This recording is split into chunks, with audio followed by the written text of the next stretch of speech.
Good evening and welcome. I'd like to call to order the CSD Board meeting for April 12th, 2022 at 6:31 p.m.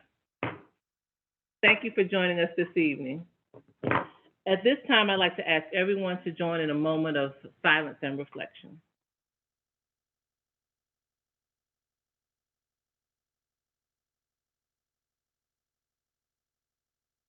At this time, all that are able, please stand for the Pledge of Allegiance.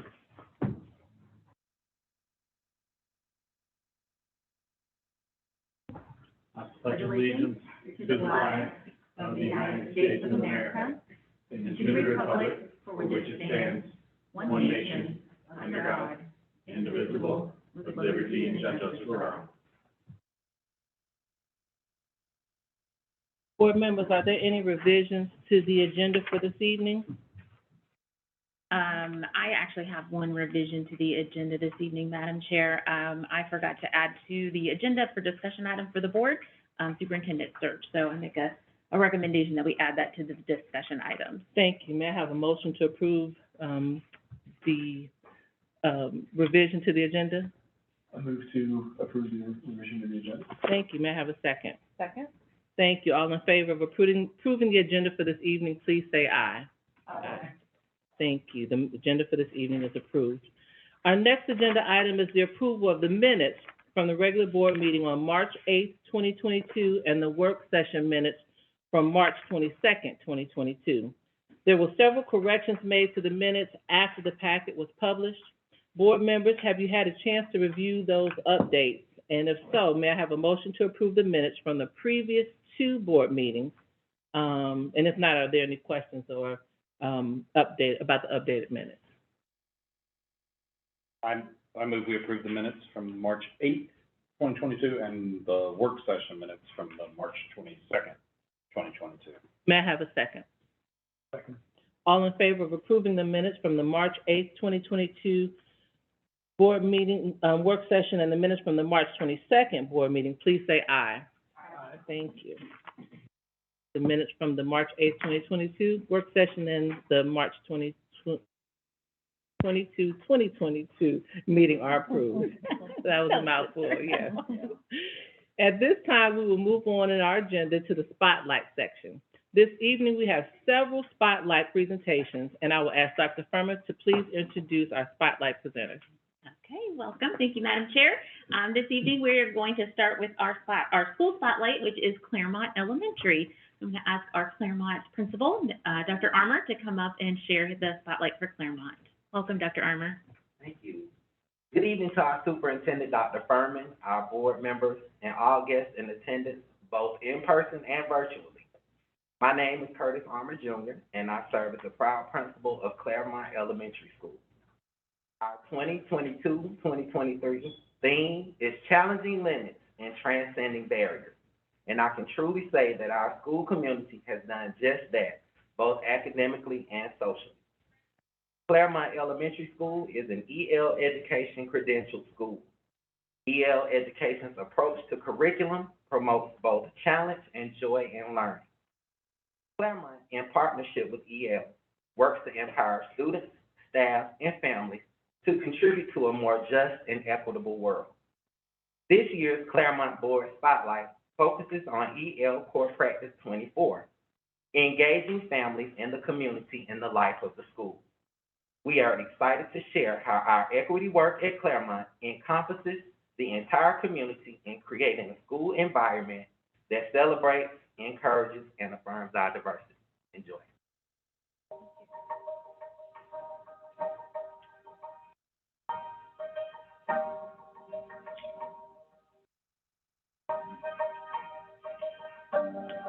The Fairmont Equity Team is an essential component of the school community. Team members include teachers, support staff, and administrators who have volunteered to serve to their desire to identify and boldly address barriers that disproportionately impact student learning and the school climate. The Equity Team is committed to supporting staff professional development, educating students, and welcoming parents into this partnership as we strive to create equitable learning environments. We collaborated with the Black History Committee, instructional leadership team, and administration. One of our key initiatives is our Equity Read Aloud program. The purpose of Equity Read Aloud is to respectfully engage students in conversations about various aspects of diversity, equity, and inclusion, including race, gender, ability, religion, and culture, in an effort to promote an understanding and appreciation of all people for who they are. Representation matters. Acceptance and understanding of differences in our world start by normalizing that differences exist, and that is okay. Some titles explicitly identify differences, and other titles are more implicit in their approach to promoting positive imagery, representation, and interactions among people of different cultures. The kickoff to our Equity Read Aloud this year began with a free visit of The Colors of Us by Karen Cass. Upon reading The Colors of Us, students were asked to create self-portraits using the standard crayon selection. Unfortunately, students discovered many of their skin colors were not represented. This allowed all students to realize a shared problem. Thankfully, crayons of the world were only a teacher's desk away. Not only were students able to identify crayons to create self-portraits that represented their skin tone, but they also advocated for the addition of these crayons to the Fairmont teacher supply list by writing letters to the school principal, Dr. Armour. Wow, look at our student activists leading the way for change.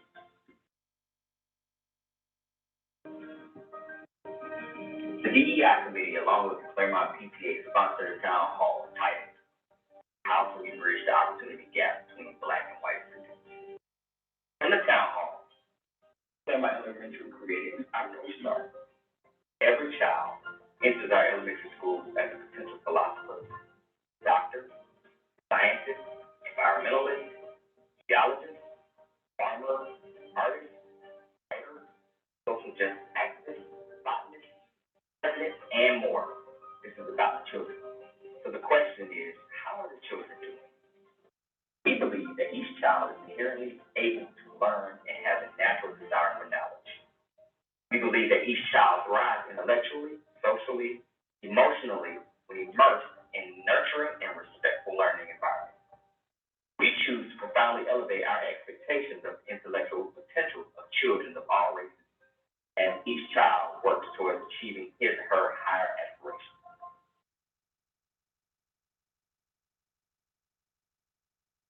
My name is Zoe Latson, and I serve as a first grade educator at Fairmont Elementary.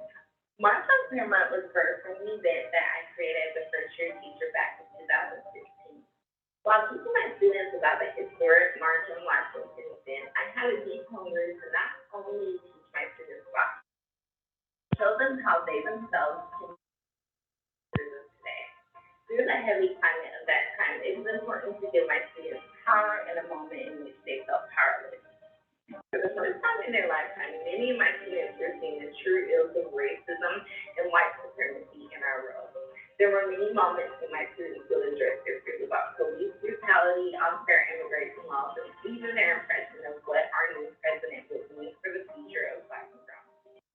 From this, I knew I had to do something. March on was that something. This event was fueled by the necessity to give our youth a platform where their voices could be heard.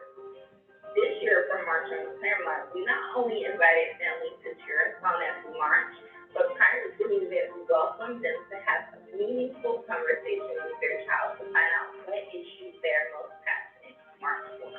Families were able to work together on a slogan for the post that they would carry in.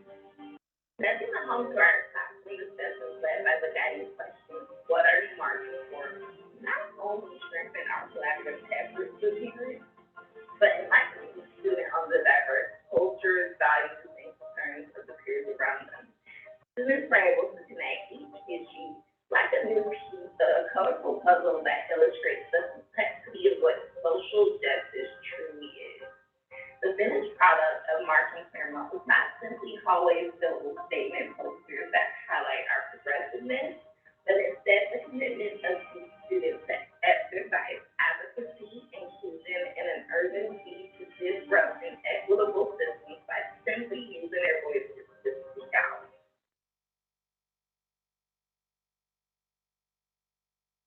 Founding that Claremont Art and Study for Black History Month, is Alabama artist Annie Lee. I chose Annie Lee because she did not go to a fancy art school, but was a woman who worked as the chief cook for the Northwestern Railroad while she took art classes at night. Annie Lee is a wonderful artist that children can relate to and see themselves in her artwork. Annie Lee shows her depictions of African American everyday life, as seen in the picture 3-on-1 showing a young girl surrounded by women getting her hair braided. Annie Lee is also known for leaving off the faces of people in her artwork as a way to engage the viewer, hoping the viewer can somehow put themselves in familiar scenes of her work. Students created their own Annie Lee style self-portraits, leaving off facial features, showing themselves surrounded with the things they love, just like the Annie Lee painting Passion, showing a woman showing off her precious shoe collection.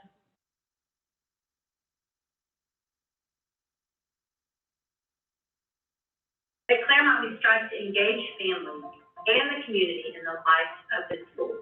We know that embracing our diversity can help us all to grow and to learn.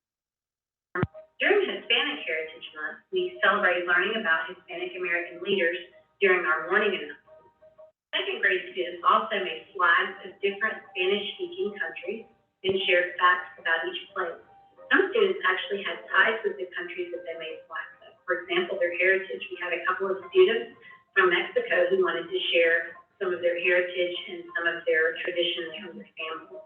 We reached out to Claremont families and asked for students to submit videos and share facts about their culture and their heritage so that we could learn from each other. It's important that students are exposed to different traditions, and we want them to think globally about how they are all connected in our world. My name is Monica Nelson, music teacher at Fairmont Elementary, and for Native American Heritage Month, our students learned the Cherokee water song. The song is near and dear to our hearts. We were given permission to actually perform this piece as a celebration of water and all that it brings. As I taught the students, I made sure they understood the importance of water, how it cleanses, how it brings new life, how it nourishes the earth. In addition to learning the song, we also read the book, We Are Water Protectors, written by Carol Lindstrom, and we learned about how to protect our water, how to cherish our water, how to respect our water, and how this is a tradition that has been going on long before us, but it's something that we need to continue. I believe the students were really impacted by this song, and it's a song that will hopefully be embedded within them for years to come.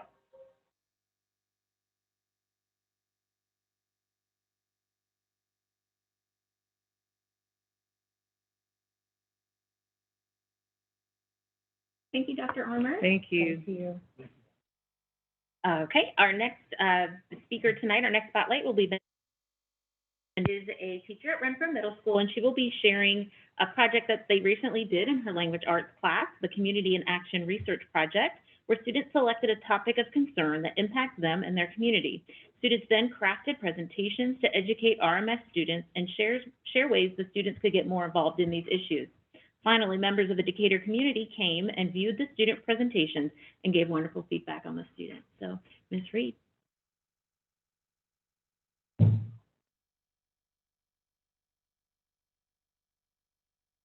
Good evening. Good I'm evening. Vanessa Reed. I'm a sixth grade ELA teacher at Renfrew Middle School. Thank you to Dr. Furman and the Board of Education for having us here this evening. A few months ago, sixth grade Renfrew Middle School ELA students took on an assignment called the Community Action Research Project. The idea was to marry persuasive speech and our district's mission to make the world a better place.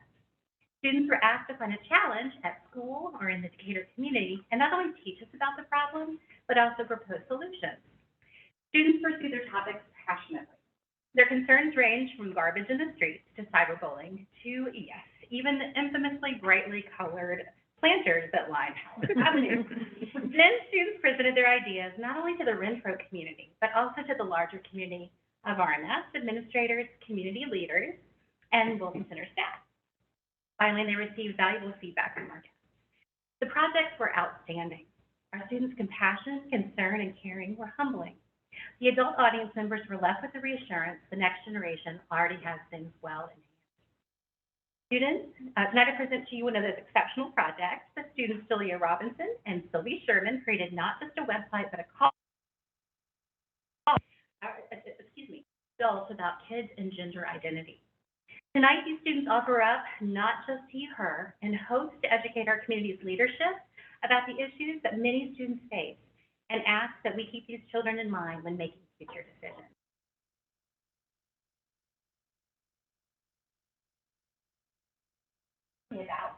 Thank you, Aspen.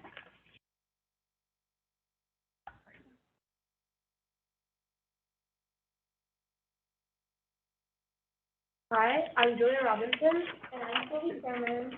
And we are the creators of Not Just Her. We are 6th grade Silver Team students at Renfrew Middle School, and this is our project. Why do we do this? We got this idea from one of our founders, Sylvie Sherman.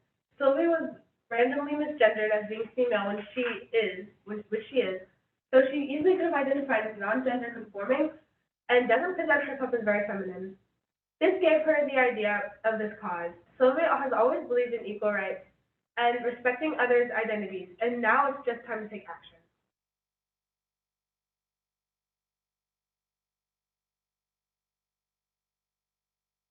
Who we are. One of our founders is Julia Robinson, preferred pronouns she, her. Julia has always felt strongly about equal rights. This is not her first time speaking out for what she believes in. She has participated in Black Lives Matter protests and enjoys speaking out for what she thinks is right. Julia enjoys singing, drawing, acting, dancing, and playing volleyball for ACE. Our other founder is Sylvie Sherman, preferred pronouns she, her. Sylvie also participates in a lot of equal rights protests like Black Lives Matter and women's rights. She enjoys ultimate frisbee, ballet, and writing fantasy/horror stories. Sylvie and Julia met in 6th grade and instantly clicked, leading to a beautiful friendship and the creation of our website, Not To Be Her. Our first interview is from our friend Alice. Sylvie will be reading for herself, and I will be reading for Alice. What gender are you labeled as, and what do you identify as? People perceive me as female, but I'm gender fluid. And how many times have you been misgendered at your middle school? Definitely over 20 times. Have you ever experienced gender dysphoria? Yes, times 1 million. And have you ever witnessed friends being misgendered? Yes, many times, including my friends misgendering you, all the time. What's one thing you would change? Gender-neutral bathrooms. Gender dysphoria is when someone is feeling uncomfortable and dissatisfied in their assigned gender and maybe their actual gender identity, which can lead to a lot of anxious and sad feelings. Next is a response from our Renfrew Middle School's 6th grade counselor, Reagan Hudson. Our question. Julia and I, Sylvie, are working on a website about gender issues, and we're wondering if students have ever come to you if they've been misgendered or have had problems with their peers or teachers misgendering them, or even if they have had concerns with other people's gender. Or also if they disapprove of the restrooms being separated and other issues regarding gender-related things like certain activities for boys and some for girls. Please let us know if these have happened and what advice you have given them if so. Her response. Yes, students have come to me and continue to do so regarding gender issues. Many are exploring their gender identities and often want to be called by different names and pronouns. I've also had a handful of students who feel as though they've been misgendered by peers and teachers, and that definitely causes them stress and anxiety. Restrooms have come up, and our general rule at Renfrew Middle School is that students who are uncomfortable going to the restroom of their assigned gender at first, due to issues with identity, etc., are able to use our adult unisex bathrooms in the building, as long as they're in communication with us first, so that we can have a conversation with them, offer support, and let other adults in the building know in case they're ever seen going into this bathroom.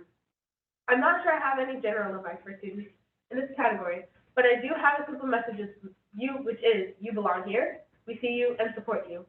I let the student take the lead on identifying their needs, and I advocate for them and help when and wherever I can to make sure they feel safe at Renfrew Middle School. Our purpose. Our goal is to make students and people of other genders than female and male feel comfortable in their school environment and community.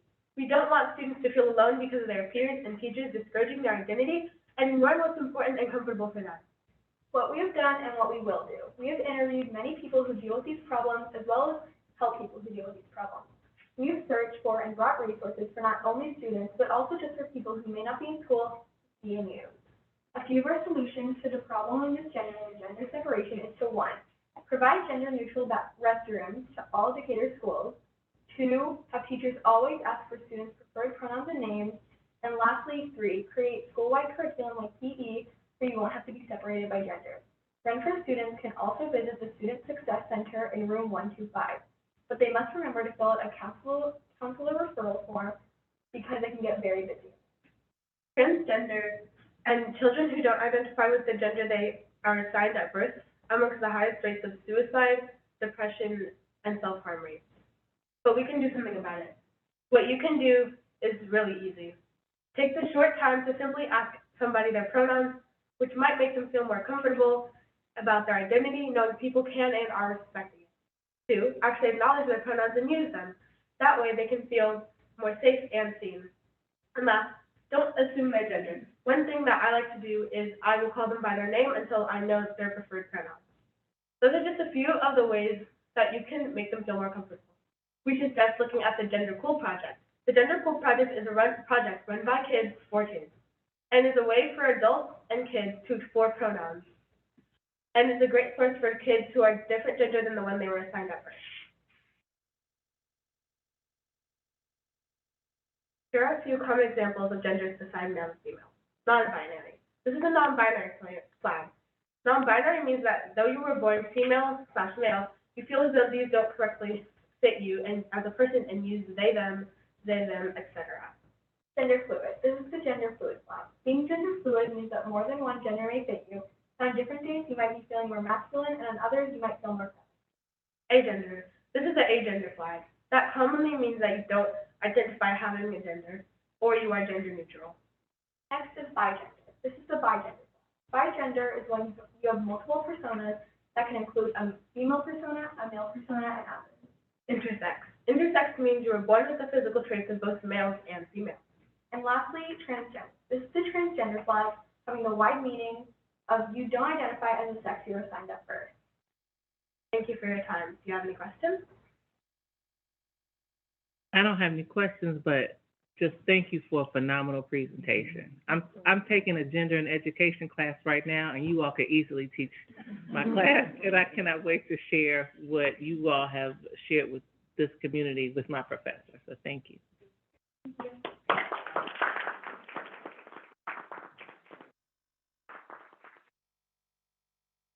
Also wanted to share that, our mission in City of Schools of Decatur is for our students to make the world a better place.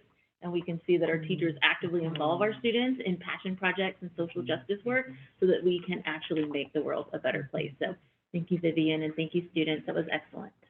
Thank you, Ms. Reed. Our next presentation is a presentation from a student, Max B. Lindergren. Is Max here? Come on up, Max. Max is going to present a summary of his project that he presented for the Regeneron Science Project.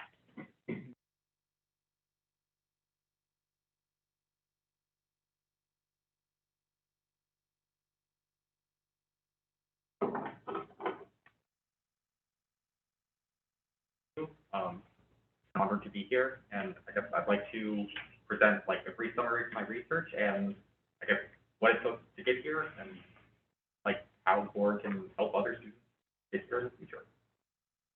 So my name is Max B. Lindgren. I'm a senior at Decatur High School, and I was selected as a finalist in the Regeneron Science Talent Search, where I competed with a bunch of other talented students and presented my research.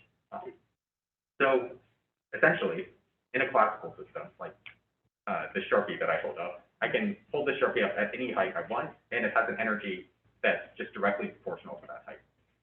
So this is nice. The laws of physics kind of make sense here. But what I worked on was a quantum system. So if I have this set of stairs, and now the Sharpie can only be on one of these stairs. So this leads to discrete heights, which lead to discrete energy levels. And the tricky thing is these energy levels get really, really difficult to calculate as systems get bigger, essentially. So with realistic systems that we'd actually see, it's basically impossible to calculate these energy levels, at least with classical means. And these energy levels are really pretty useful to know, because they determine what color the light that we see is and a bunch of other really, really useful things. So recently, quantum computing algorithms have been developed that can much more efficiently calculate these energies. So here, there's a Sharpie at every level. Essentially what this means is each one of these levels is a possible energy state.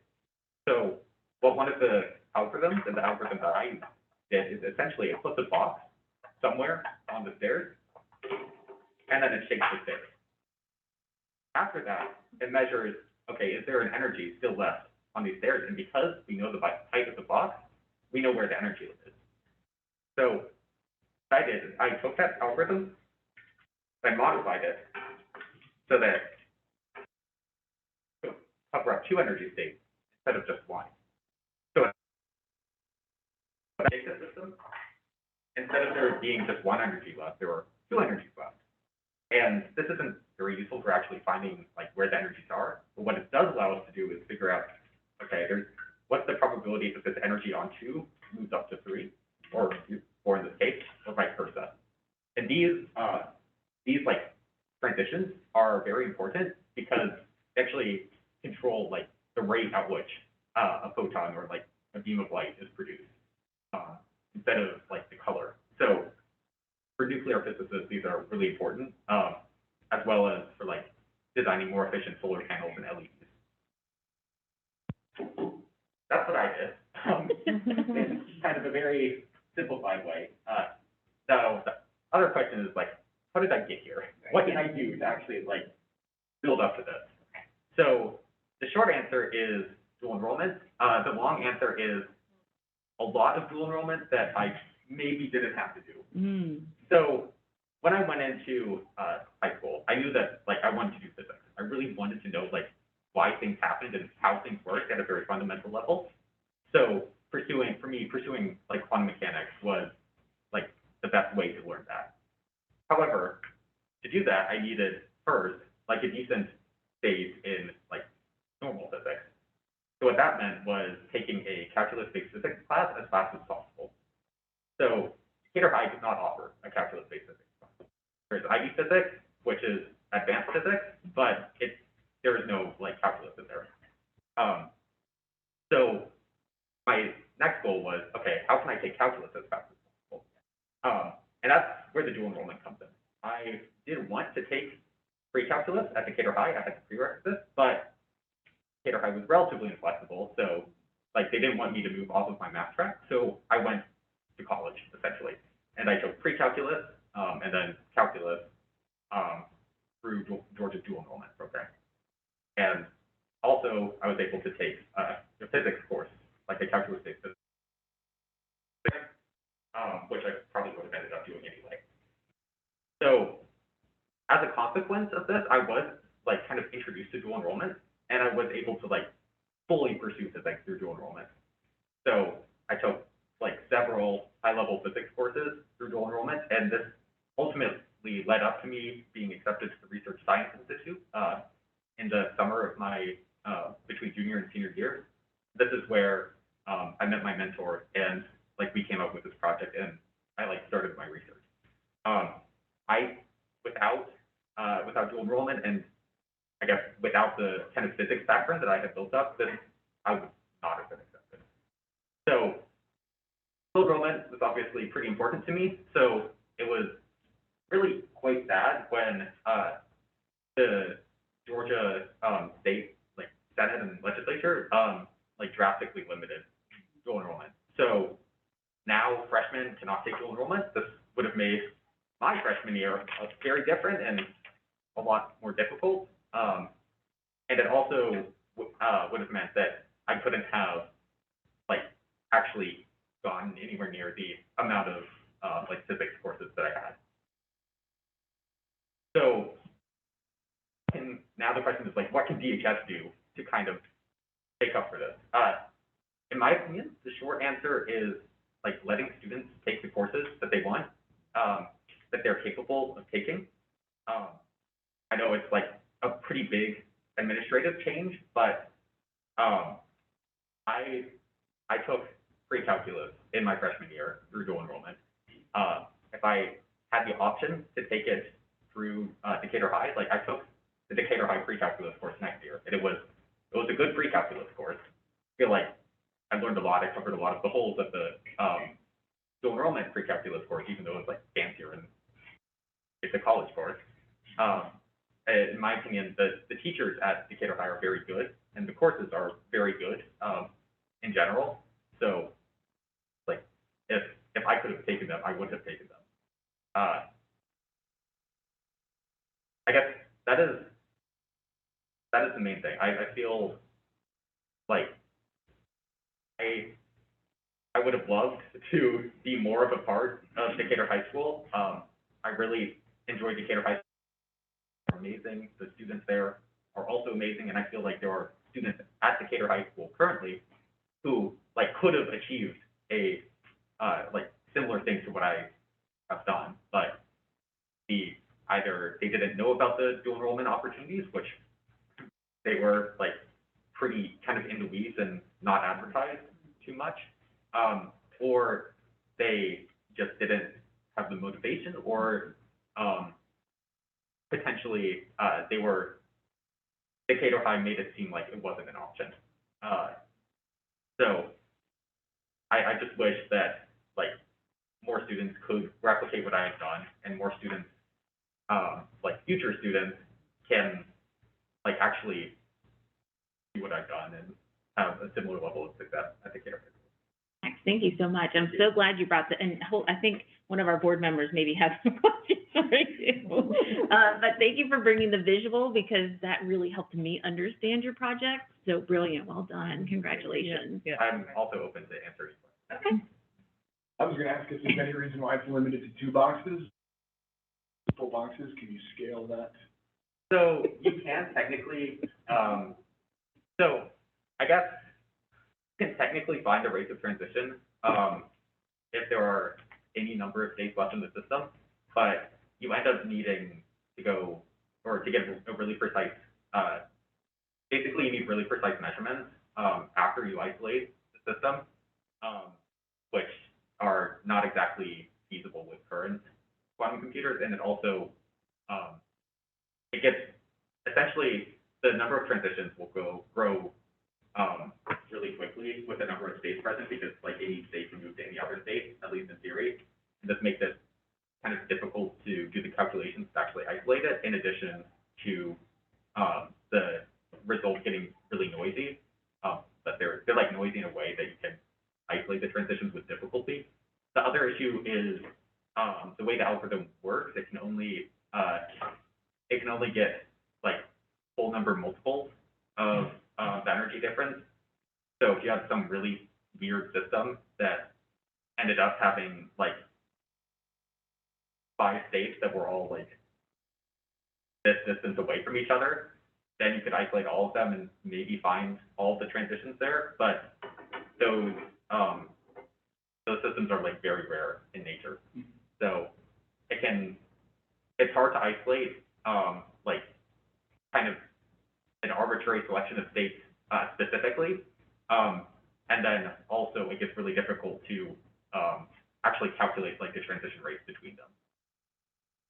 So I just want to point out, we went through the classes that you took and the things that you did before you came to this research project. I tutored and taught calculus-based physics at Georgia Tech, and I could not do it. Wow. So just to point out, like, there was a substantial amount more learning past the classes that you took that you had to do to be able to do this, so that's pretty fantastic. Yeah. Can we read your paper?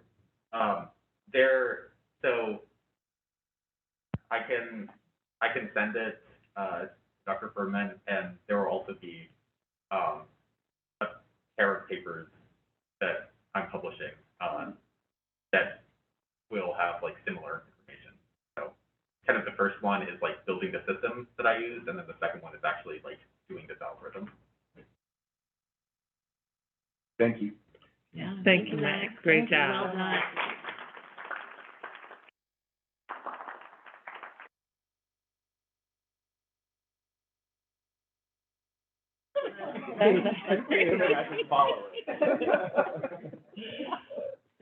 All right, at this time, we will move on to public comment.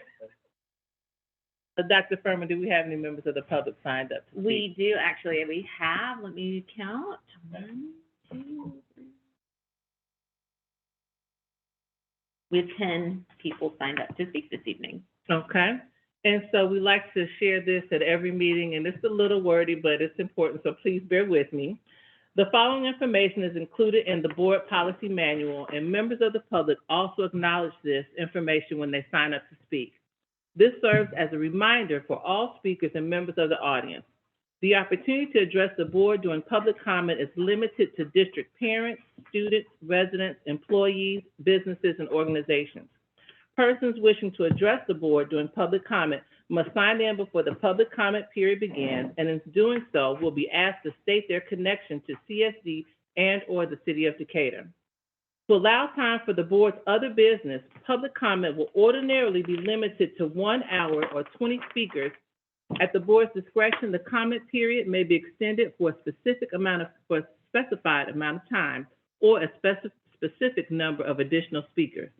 The time limit for all speakers will be 3 minutes. Persons speaking during public comment will not be permitted to yield the floor or transfer unused time to other speakers. Comments during public comment should be addressed to the board as a body and not to individual members. At the chair's discretion, persons violating this policy may be asked to step down.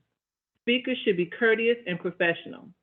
Speakers are not to list complaints about specific personnel or individuals connected with the district in a public session. The board will not allow abusive language, threats, comments, jeers, applause, or shouts from the floor. Disruptive persons will be asked to leave the meeting room. The chair may terminate public comments that are profane, vulgar, defamatory, or disruptive. Speakers may not address the confidential student or personnel matters, but may submit such concerns to the superintendent in writing. Members of the public will not address persons presenting public comment or speak to the substance of any comments made during public comment. However, a member of the administrative team will follow up with persons speaking at the board meeting. Dr. Furman, would you please call our first speaker? Madam Chair, yes. Our first speaker is Laura Bowman.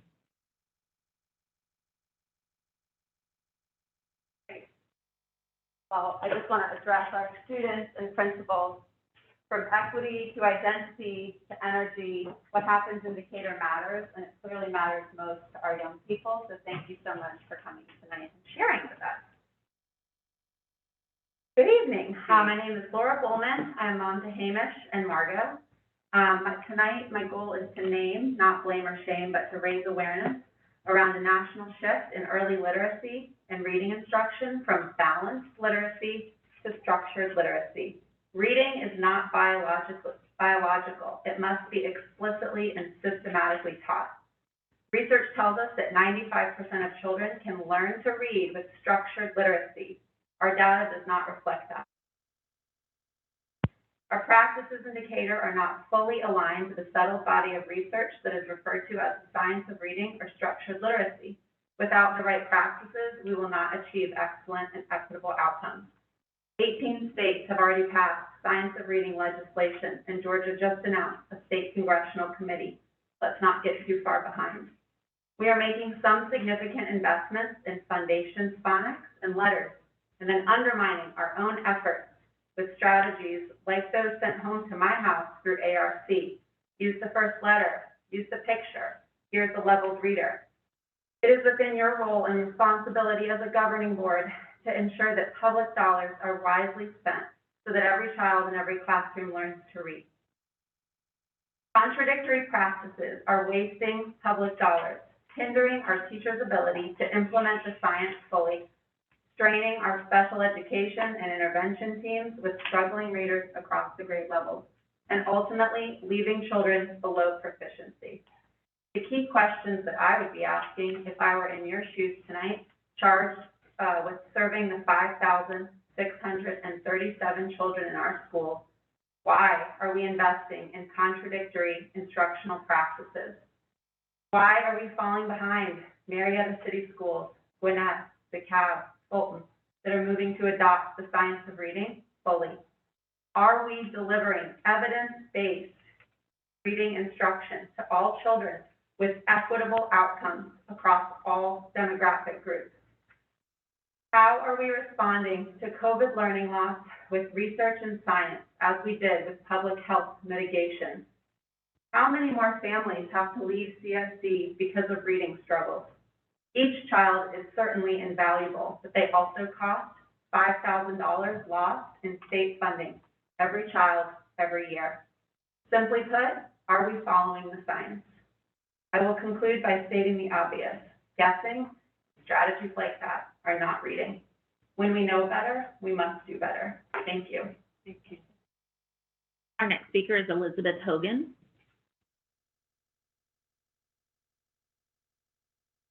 Hi, good evening. My name is Elizabeth Hogan. I'm a parent of two CSD students, a 7th grader and a 4th grader at Faith. I'm also a former CSD teacher. I began at Fairmont Elementary in 2005 and moved to Glenwood Elementary in 2011 when we reopened it as a K-3.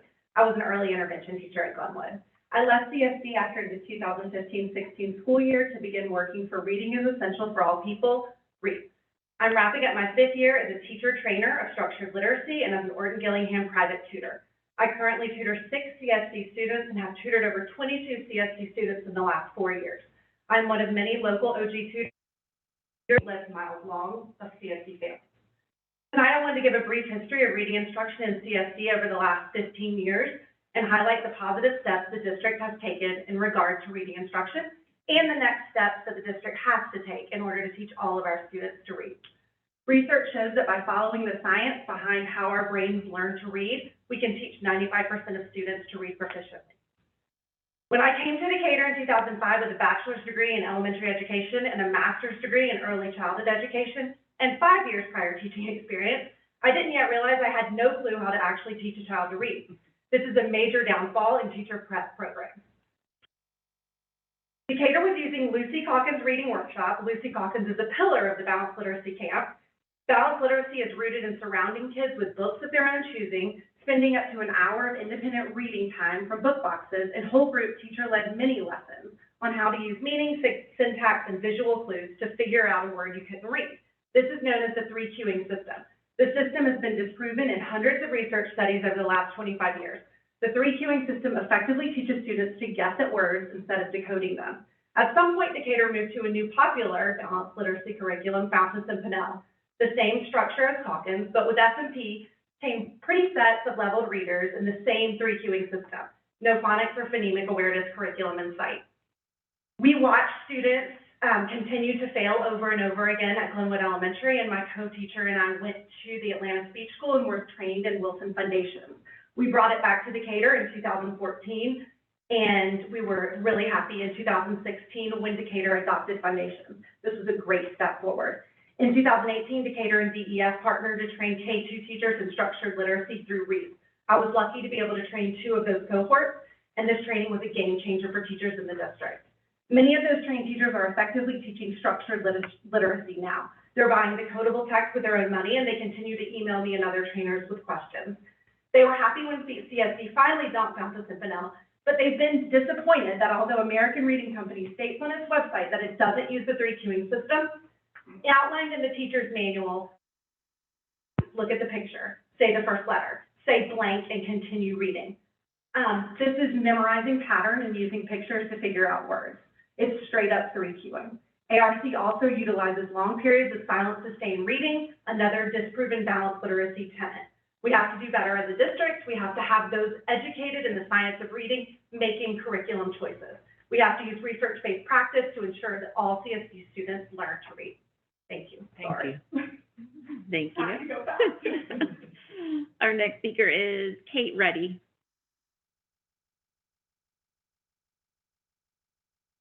Thank you. Good evening, Dr. Furman and members of the board. First, let me express my gratitude for the substantial contribution of your time as board members, strengthening our community at one of its most fundamental building blocks, education. My name is Kate Reddy. I wear many hats, as we all do. The ones I'm wearing tonight are as a mother of a 3rd grade child with dyslexia and as a public health professional working at the national level on equity-oriented systems change. I came tonight to briefly share our story and to highlight some of the encouraging work and leadership in the district around dyslexia and strengthening reading skills for all of our children.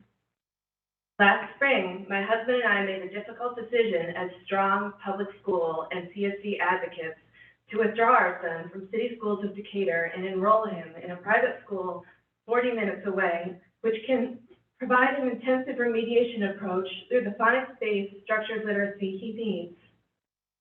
We are hoping he will return to public school after a couple of years. He is already reading at grade level after just a half year at the appropriate amount of support. After speaking with 45 people last spring, leaders in CSD at the school and district level, parents of children with dyslexia, reading experts, and representatives of 7 different private schools, I learned many things, one of which is that this is a complex systems challenge. Teachers are not taught the science of reading in the majority of education programs in colleges and universities, and therefore have to rely upon seeking additional training after they are busy with teaching and their personal lives. To understand how to teach all children to be strong readers, and especially how to teach 1 out of 5 children in their classrooms who have dyslexia. Over the past year, I've reached out to our principal at Glenwood Elementary, Dr. Holly Brookins, to see if I can help Decatur become the model school district for all children that I know it can be. Dr. Brookins and Dr. Christy Beam, district lead for curriculum, have both been extremely receptive to my offers to organize parents in support of the district's evolving literacy efforts. They have also each shown leadership and their understanding of the need for all teachers, not just those in the special education department, to be trained in this structured, phonics-based approach. Dr. Brookins and Dr. Beam have each sought out grants to fund training for many teachers to learn the science of reading. Dr. Brookins has become a champion for literacy within our school and the district, and I am very much encouraged by these preliminary efforts. In order to truly be the model school district I know Decatur can be, we will need more than this patchwork training approach. We will need a truly systematic plan with a corresponding strategic and evaluation plan. I believe we can get there in the near future and provide all of our children with one of the most fundamental building blocks they will ever establish in life, the ability to confidently read. Thank you. Thank you. Our next speaker is Emily Beard.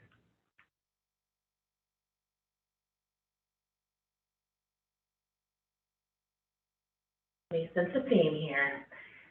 It's great to see all of you. Thank you for the time. I appreciate your personal contributions as board members and all that you do for our kids.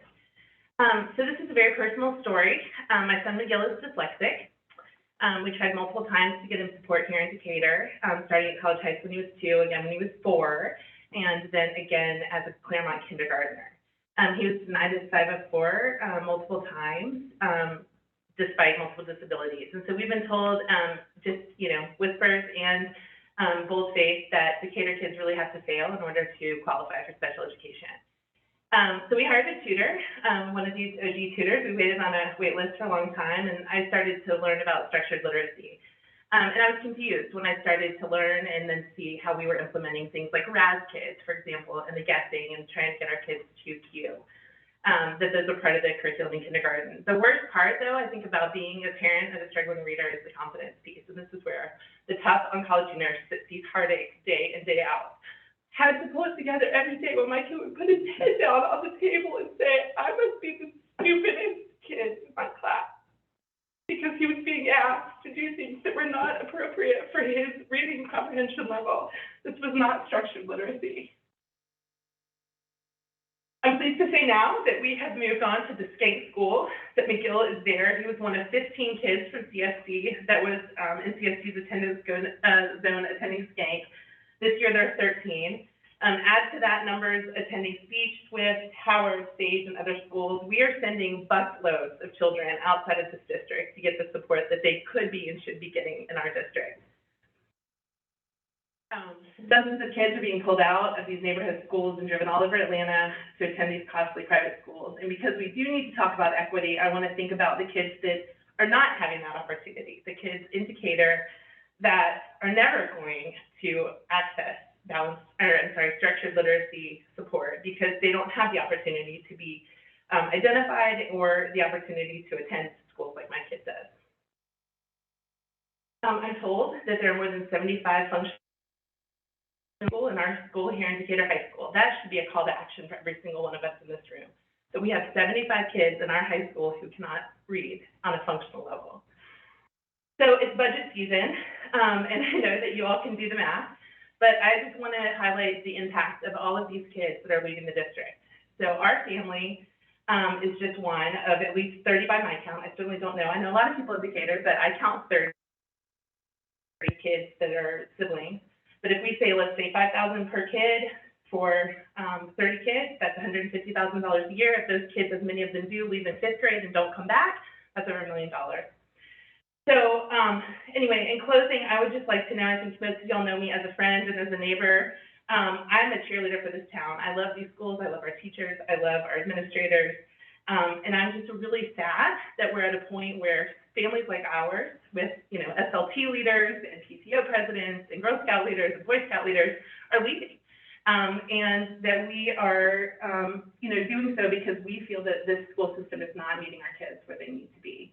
So I'm resigned, unfortunately, that our family will be the next one that's going to pack up and move. We've decided that that's our best option to educate our kids, is to get out of 30030 and go somewhere where we can afford less taxes and afford to send our kids to schools that will support their needs in terms of reading in particular. But I'm an optimist, and I love this town, and I believe in each of you, and I believe that we can do better, and I believe that with the team that we've put together and some of the information that we've provided, that we can do better for our kids. So I thank you for your time. Sorry to have come over. Thank you. Thank you. Thank you. Our next speaker is Megan Swingley.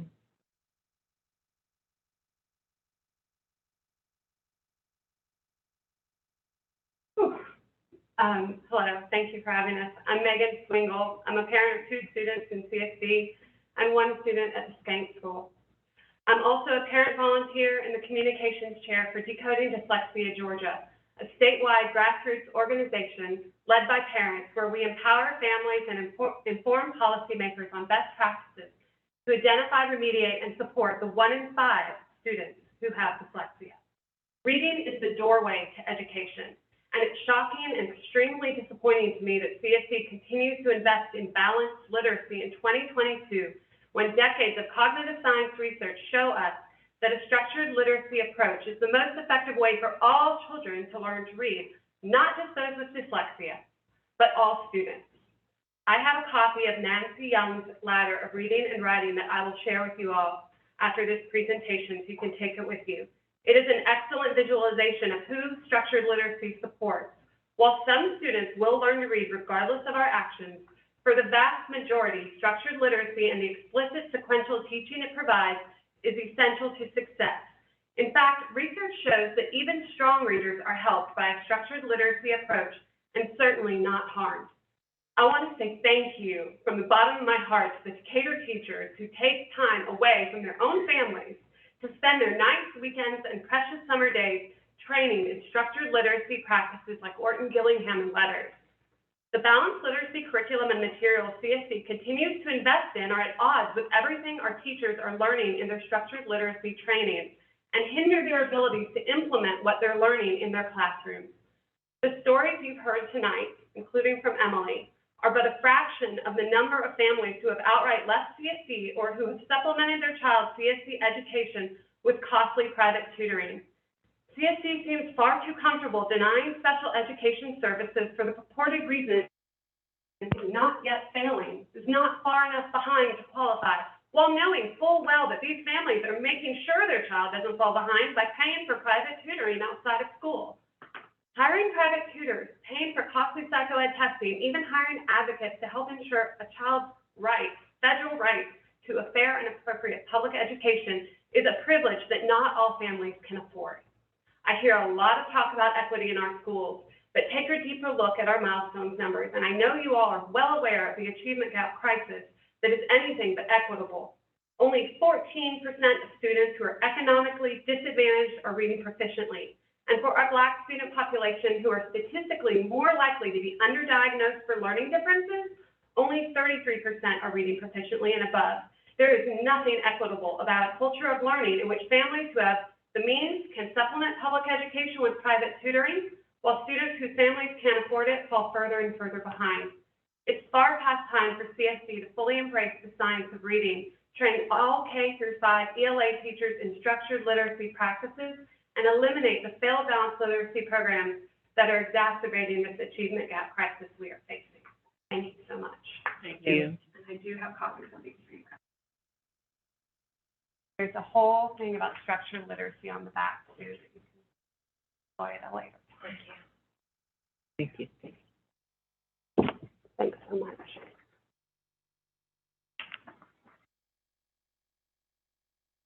Our next speaker is Maddox Thomas.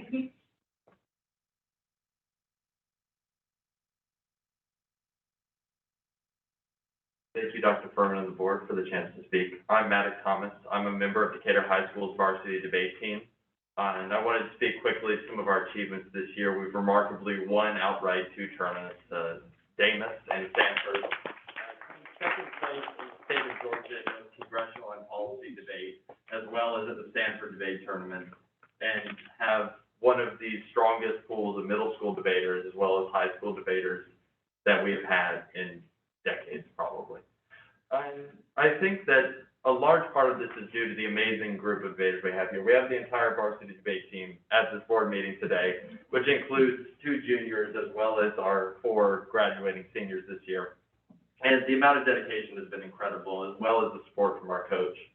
But unfortunately, in order for us to capitalize on this momentum and actually build a stable and continuing program within DHS and RMS, we really need more institutional support. That's why I'm here today.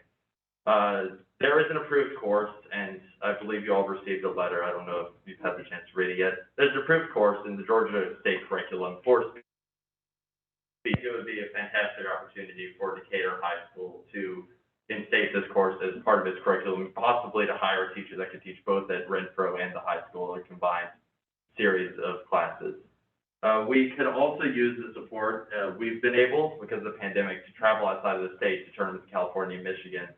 But as virtual debate winds down, hopefully we'll be able to travel in person again. But we need some work to redesignate the debate team as an actual academic team rather than the club, and get the support we need to be able to travel more easily out of the state, because the current bureaucracy needs to do that within the CSD makes it functionally impossible for us to do so.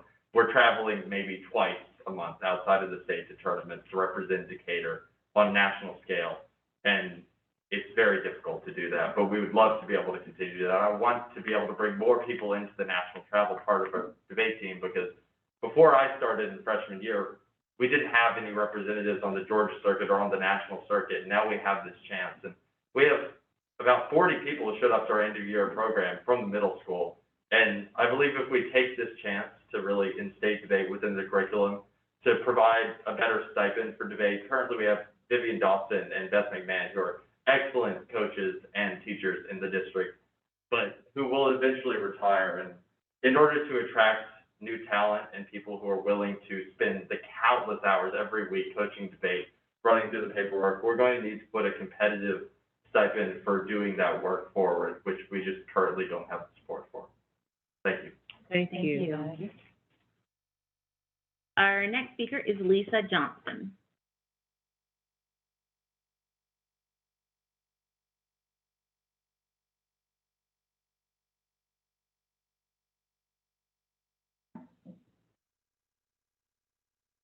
Hello. Hello. My name is Lisa Johnson, and I'm an 18-year resident of City of Decatur. I'm a 6th grade teacher at Renfro Middle School, and I have students that attend CSD. I would like to discuss the Equity and Grading Task Force recommendations that are going to be presented later this evening. Many teachers at Renfro wanted to participate in the task force and applied. There was a minimal number of spots for each CSD school, which makes sense. For example, there were only 4 spots for Renfro Middle School faculty out of the 16. Many staff members wanted to participate and have years of experience teaching in an IB school and within the CSD system, and feel that their perspective was not adequately reflected in the survey results. I realized that the task force worked very hard. They dedicated their personal time and conducted a lot of research from September to April, and I am not trying to minimize their work, but many of my colleagues feel that this process may be moving too quickly and not as transparently as it should for this proposed massive undertaking. Many at Renfro are asking why a change is even needed. I believe that the IB grading system we are currently using is very equitable for the middle and high school students. Secondary education and requires a more nuanced grading system. Teachers use the Georgia standards when creating each and every unit of assessment. The IB assessments and the grading processes not only allow teachers to incorporate the Georgia standards, but also allow students to see growth on each assessment. The 1 through 8 grading system works for middle and high school academic levels, and the continuity helps the transition from middle school to high school. Also, having a more nuanced range of 1 through 8 versus a 1 through 4 allows for more specific feedback that can lead to growth and allows for more student success. For example, an IB rubric band of 5, 6 shows mastery, but also allows for a more personalized assessment. Lastly, there has been talk that a new grading system could be implemented for the next school year, which would be a massive undertaking and is causing great stress for the teachers. Teachers are very overwhelmed right now. And if a new system is put in place for fall 2022, and I'm not saying that it is, but we're hearing these things, when are we as teachers able to create the new rubrics? When will we need to change our unit structures? If the board decides that changes are necessary for CSD grading policy, I believe that the information gathered this year should be fully analyzed and discussed by the board and rolled out in a thoughtful and meaningful way next school year. Possibly school and content meetings in the fall of next year, and then how to implement them in the spring of next year, so that if that is the decision, that all faculty, students, and families can be prepared for the 23-24 school year. Thank you. Our next speaker is Ayanna Robinson.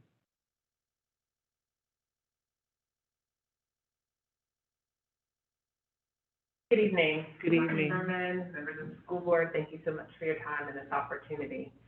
My name is Ayanna Robinson, and I'm the mother of the fabulous 6th grader who chose Julia Robinson today, and also of an 11th grader. And I'm also the chair of the Renfro SLT. And I, too, am coming, like the person who spoke before me, to address the equity and grading task force that's in place. And I realize that there'll be remarks about what's actually happening, but just want to put some things out there for consideration, realizing that you are technically not required to respond, but just, again, as an important stakeholder in the conversation that's happening, want to make sure that parents are also a part of this process. I did learn about the equity and grading task force during the course of an SLT session with Renfro, and began my own kind of period of self-discovery to learn more about what it is, what the impact will be, talk to teachers, and just did my best to learn and understand more. And as I'm sure that you're hearing, there's a lot of concern about the pace and the scale with which we're moving, but also concerns by parents who feel as though we've been kind of the left out stakeholder in the process. And so would love to give just the opportunity to make requests that as this process is continuing on, that there'll be consideration as to how to include parents who will also have, to be honest, very differing opinions than my high school or middle school student will have. I ask that we also get a clear understanding of what are the core issues that we're really trying to fix with these changes, and have we thought about the impact of what some of these shifts will mean for students who are part of the IB program, as some colleges do require effort grades at a certain level in order to accept IB credits as part of their college, package. Also, many of us chose to move to the city of Decatur because of the IB program, and so really want to make sure that we're not losing any fidelity with any of the shifts that we will make. We choose to pay the high taxes and to live in 30030 for that very reason. We also talk about our ability, and as that there really are distinct differences between K through 5, what's needed in middle school, and what we need for our high school students. I also would like to question a little bit around the timing of something like this. We are making large decisions in the school district, even looking at a new superintendent search, and so feel like the types of decisions that will be made of the scale and magnitude, if we are moving in that direction, should also be taken into consideration when looking at who will also lead us through this effort. I will also say in conclusion that just as more information is made available, please put it in the newsletter. I'm one of those avid readers of the weekly newsletter that comes out, and so we'll be watching this, but this is something that's very important to not just the students and to the teachers, but also to the parents who are actively engaged in the education of our children. So thank you very much for your time. Thank you. Our next speaker is Keon Zendavani. Hi, and sorry, this feedback. Okay. Good evening. Thank you for your time, for offering me a chance to speak. I'm Keon Zendavani. I'm a 12th grade student in the varsity debate team for Decatur High School. And I was also going to talk a bit about the benefits that debate can bring to students and the ways it can help them both achieve what the school would like them to achieve as an Ivy school to become global citizens, and the ways that can prepare us for our future within college and within the broader world. So I joined debate in 7th grade, partway through, and moved through first the Atlanta Debate League in middle school and into the state and national circuits throughout high school, throughout these last 4 years of high school. And some of the things that are necessary from a support perspective are necessary to achieve the benefits debate can give. Currently, and before I joined the debate team within Renfro and within Decatur was focused on the Atlanta Debate League. And while this has some benefits, there are some skills that are not accessible through this that would be accessible should the school board give increased support for national and state level tournaments. This includes a lot of research skills, where these national and state circuit tournaments allow increased outside research and bringing in outside argumentation, which isn't really available. And these research skills have improved me in the way that, one, I work with school assignments, research projects, and I'm able to find the data I need and put that data together in ways I otherwise wouldn't be able to. And through becoming a global citizen, I have to go research critical events in the world, whether that be in any part of the world, and understand those things so that I can use them in a debate and understand how they'll be used by other debaters in a debate. These support from the school would make that more available by allowing us to go to these national and state tournaments with us.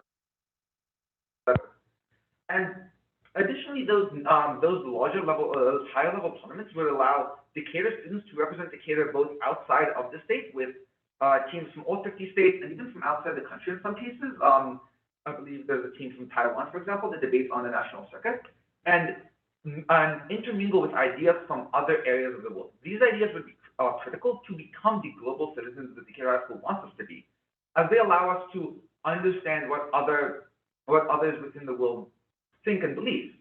Additionally, debate offers portable skills that are available, especially at the national and state tournaments, national and state circuit tournaments, where there's increased level of debate, increased amount of arguments being made, and being able to critically think and manage these skills, which are necessary to understand what is true, what isn't true, how different facts about the world interact with each other.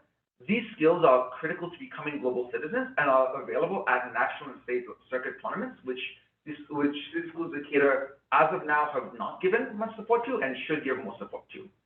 So I'd like to finish off with, if you all, as an Ivy school district, want to create global citizens, it's critical that you support the debate team to be able to go to these higher level tournaments and be able to learn and be able to create students who can get these research skills and portable skills. Thank you.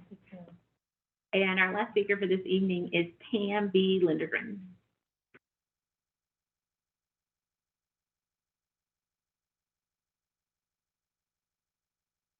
Dr. Fairmont and members of the board, thank you for the chance to speak. My name is Pam B. Lindgren, and I'm here in my capacity as a parent of Max. Yay. A former SLT member at SAVE, a private math tutor, and a Decatur citizen to speak out about the decline I've seen in science and math opportunities for talented kids in CSD. I'm speaking as someone who wants CSD students to succeed to ensure the future of Decatur itself. Obviously, our family is very proud of Max, and I'm concerned that he's had to do so much on his own. I'm also concerned that other similar kids without parents who know as much as my husband and I do about STEM opportunities and without the means to support them are languishing. Kids like Max need to be identified and consistently supported. Inaction, choosing not to do more to support kids like this, is not a neutral decision. In other words, choosing to maintain the status quo will put these kids worse off than those in other school districts around the country who do get support. That might sound like a bold statement. The conventional wisdom, after all, is that advanced students turn out okay. But it's backed up with a more than 45-year research study by Johns Hopkins University. That study looked at kids with high ability in math, matched for demographics, and followed them to see how their lives turned out. Talented kids without opportunities to do advanced work were found to have worse lifetime outcomes, including fewer advanced degrees and fewer patents. Doing nothing, not providing support, shuts the door on lifetime opportunities. And it needs to be consistent support. We've seen so many programs disappear just within Max's time in CSD. For example, the advanced math program designed by Ms. Newton at Fifth Avenue that Max and his cohort, some of whom are here today, benefited from 7 years ago is no longer available because the international IB program shut it down. In addition, you heard Max talk about dual enrollment and how much he has benefited from that. Those dual enrollment changes were changes to Georgia law, but as far as I know, CSD has done nothing to fill in the gaps. What I really don't want to happen is for students to slip through the cracks or to give up, either because of lack of support or because they don't know what they don't know. For example, I'm not seeing the same level of general awareness of STEM opportunities at DHS as I did at my high school in Nebraska. You can't have a goal of participating in national science competitions if you don't know they exist. You can't have a goal of earning national merit scholarship money if you don't know that the PSAT is the first step of that. You can't make it into the competitive college you're qualified for if your counselors are so overworked that they miss an important step in the application process. There are 400 students per counselor at Decatur High. This is an abomination. And it's an equity issue. What Max did say was that ninth graders still can take dual enrollment classes or joint enrollment if the parents pay. That's clearly an equity issue. Parents of means can help fill in the gaps. Talented kids from less well-off or historically marginalized families will continue to suffer. I hope the board will look further into these issues. CSD has so many talented kids. I'm happy to help in whatever way I can. Thank you. Thank you. Thank you. Madam Chair, that concludes our speakers for this evening. Thank you. Thank you to all of the CSD community members that came out tonight to speak during public comments. We appreciate you all coming to take your time and sharing your thoughts with us. At this time, I'm going to turn the meeting over to Dr. Fairmont. Thank you.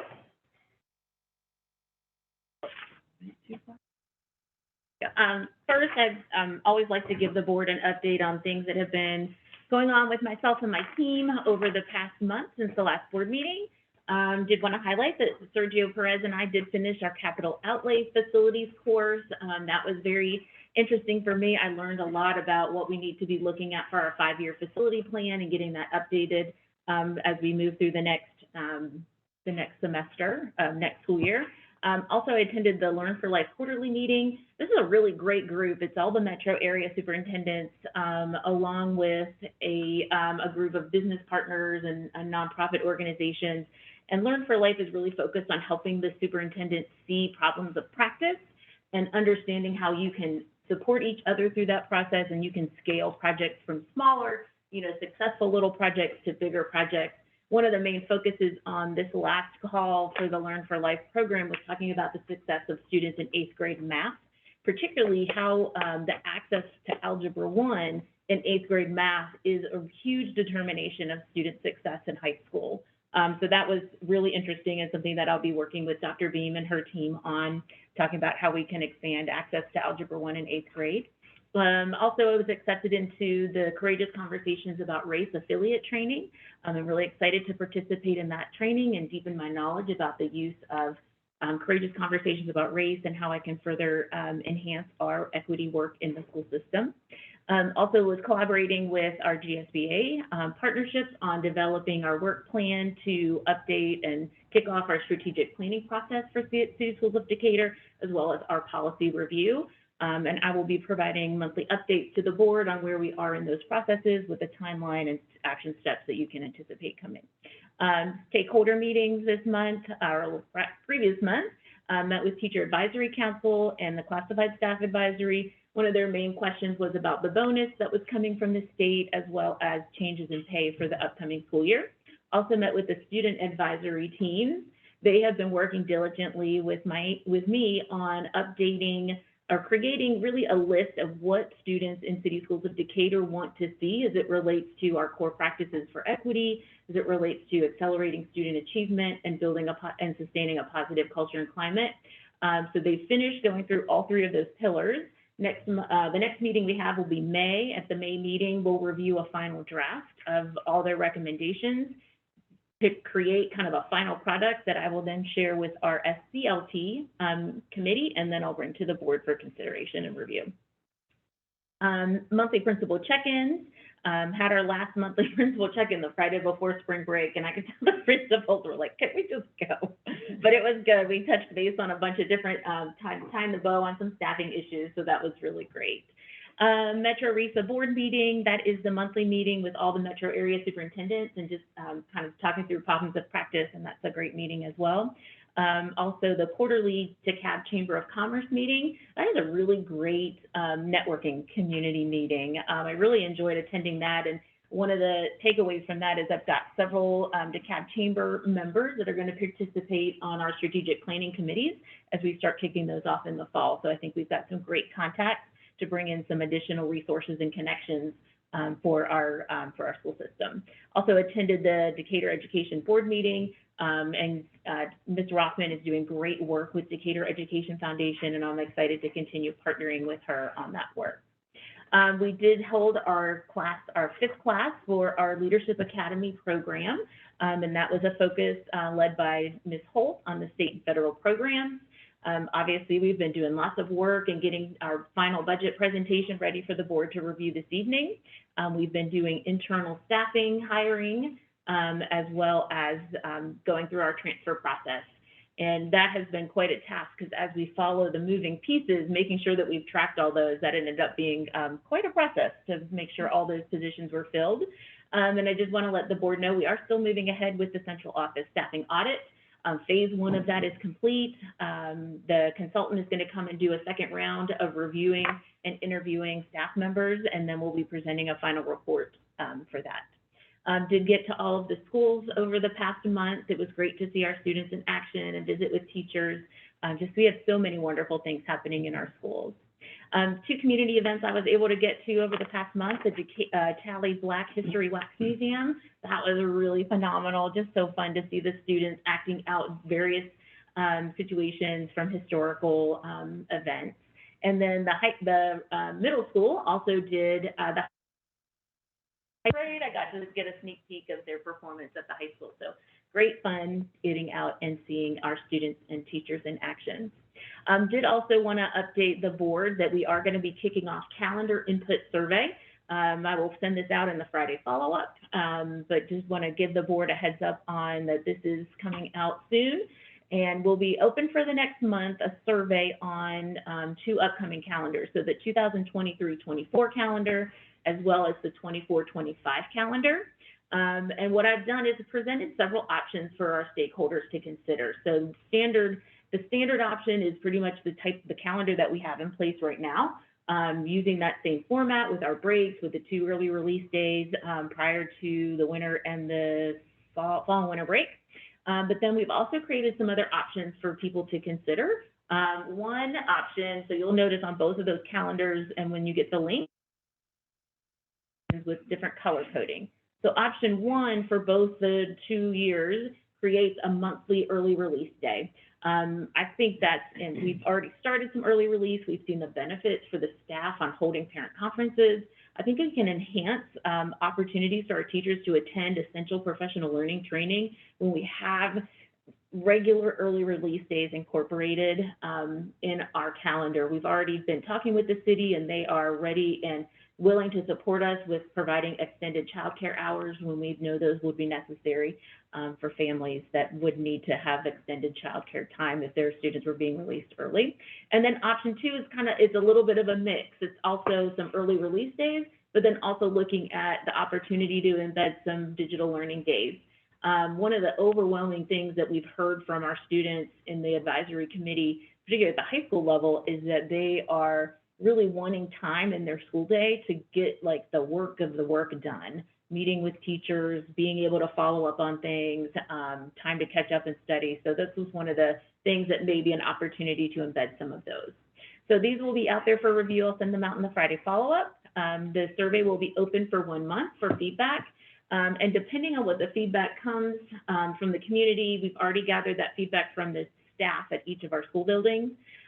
We may have a second draft. So if we maybe see the overwhelming response is, hey, we like a little bit of column A and a little bit of column B, we may try to come up with a third option for people to review. We've got time.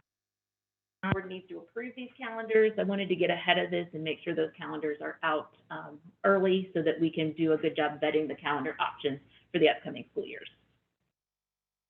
Budget. So one of our big action items tonight will be the tentative approval of the FY23 budget. So I just wanted to remind the public and the board of the timeline that we've gone through. When we started the budget process, I was committed to making sure that we were transparent with the budget process, that we were clear and very communicative of the whole entire budget process from start to finish. So we've been presenting to the board and to the public since November on what our budget options are. We started off with not a really great looking budget and really having to consider some really drastic cuts. But we were, thankfully, I think one of the saving graces was the updated budget from the state, and that really helped. But we did have to make some other difficult decisions when it came to setting our budget for this year. But we have hosted several town halls, we've presented at SLT meetings, we've presented at board readings, and we've made all of those presentations available for the public to review on our website, as well as through the Friday follow-up. And we've also kept our link out there for parents to provide input or stakeholders to provide questions on our finance website.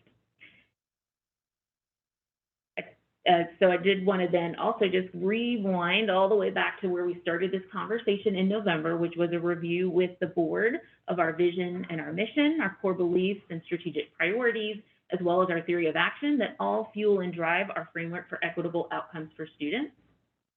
Through those 3 pillars, we identified several priorities. So for equitable outcomes for students, we identified performance objectives of increasing student achievement, addressing the educational debt to our historically marginalized students, and improving mental health support. We had 2 budget priorities, which was increasing the number of school counselors, as well as increasing equity personnel. So in our budget that you will hear more details when Ms. Broom presents, is we have updated our allotment formula for counselors, and we have adjusted that from 1 to 599, 1 counselor for 599 students. We've decreased that ratio to 1 counselor for 250 students. We also updated our allotment formula to create a new position called Game Changers, and this has all been at a net zero cost for the district. And these 11 Game Changer positions are allotted out there. We've selected several Game Changers, I think up to 9 already Game Changers to fill these positions. And they will be really focused on targeting intensive supports for what our historically marginalized students really need to be successful. What are the extra things that these students aren't getting, that they haven't been getting, that need to get? We've been partnering with Dr. Banks in the equity department. She's going to be collaborating with principals to make sure that they are really doing the work that's needed to address the needs of those students. We've also increased staffing at our student center, and we added another full-time social worker. So those are some of the priorities that we have addressed in our budget. Also, for our district priority of reward and recognize staff to attract and retain a diverse staff of exceptional quality, we identified competitive pay to attain and attract teachers. Then we also said we wanted to build staff capacity and have pipelines for advancement. So our budget priorities were competitive compensation and staff development opportunities. Some of the things that we've incorporated into this budget is the $2,000 pay increase from the state. Also, there is a 5.4% pay raise for school nutrition and bus drivers. We've also created additional opportunities for advancement. We've added additional leadership roles at Decatur High School and Lower Elementary. And I want to point out with this particular one, One of the areas when we hear exit surveys for staff, particularly staff of color, is they feel that they don't have opportunities for advancement in Decatur. And I'm proud to say that of the 5 new elementary assistant principals, 3 of them are administrators of color.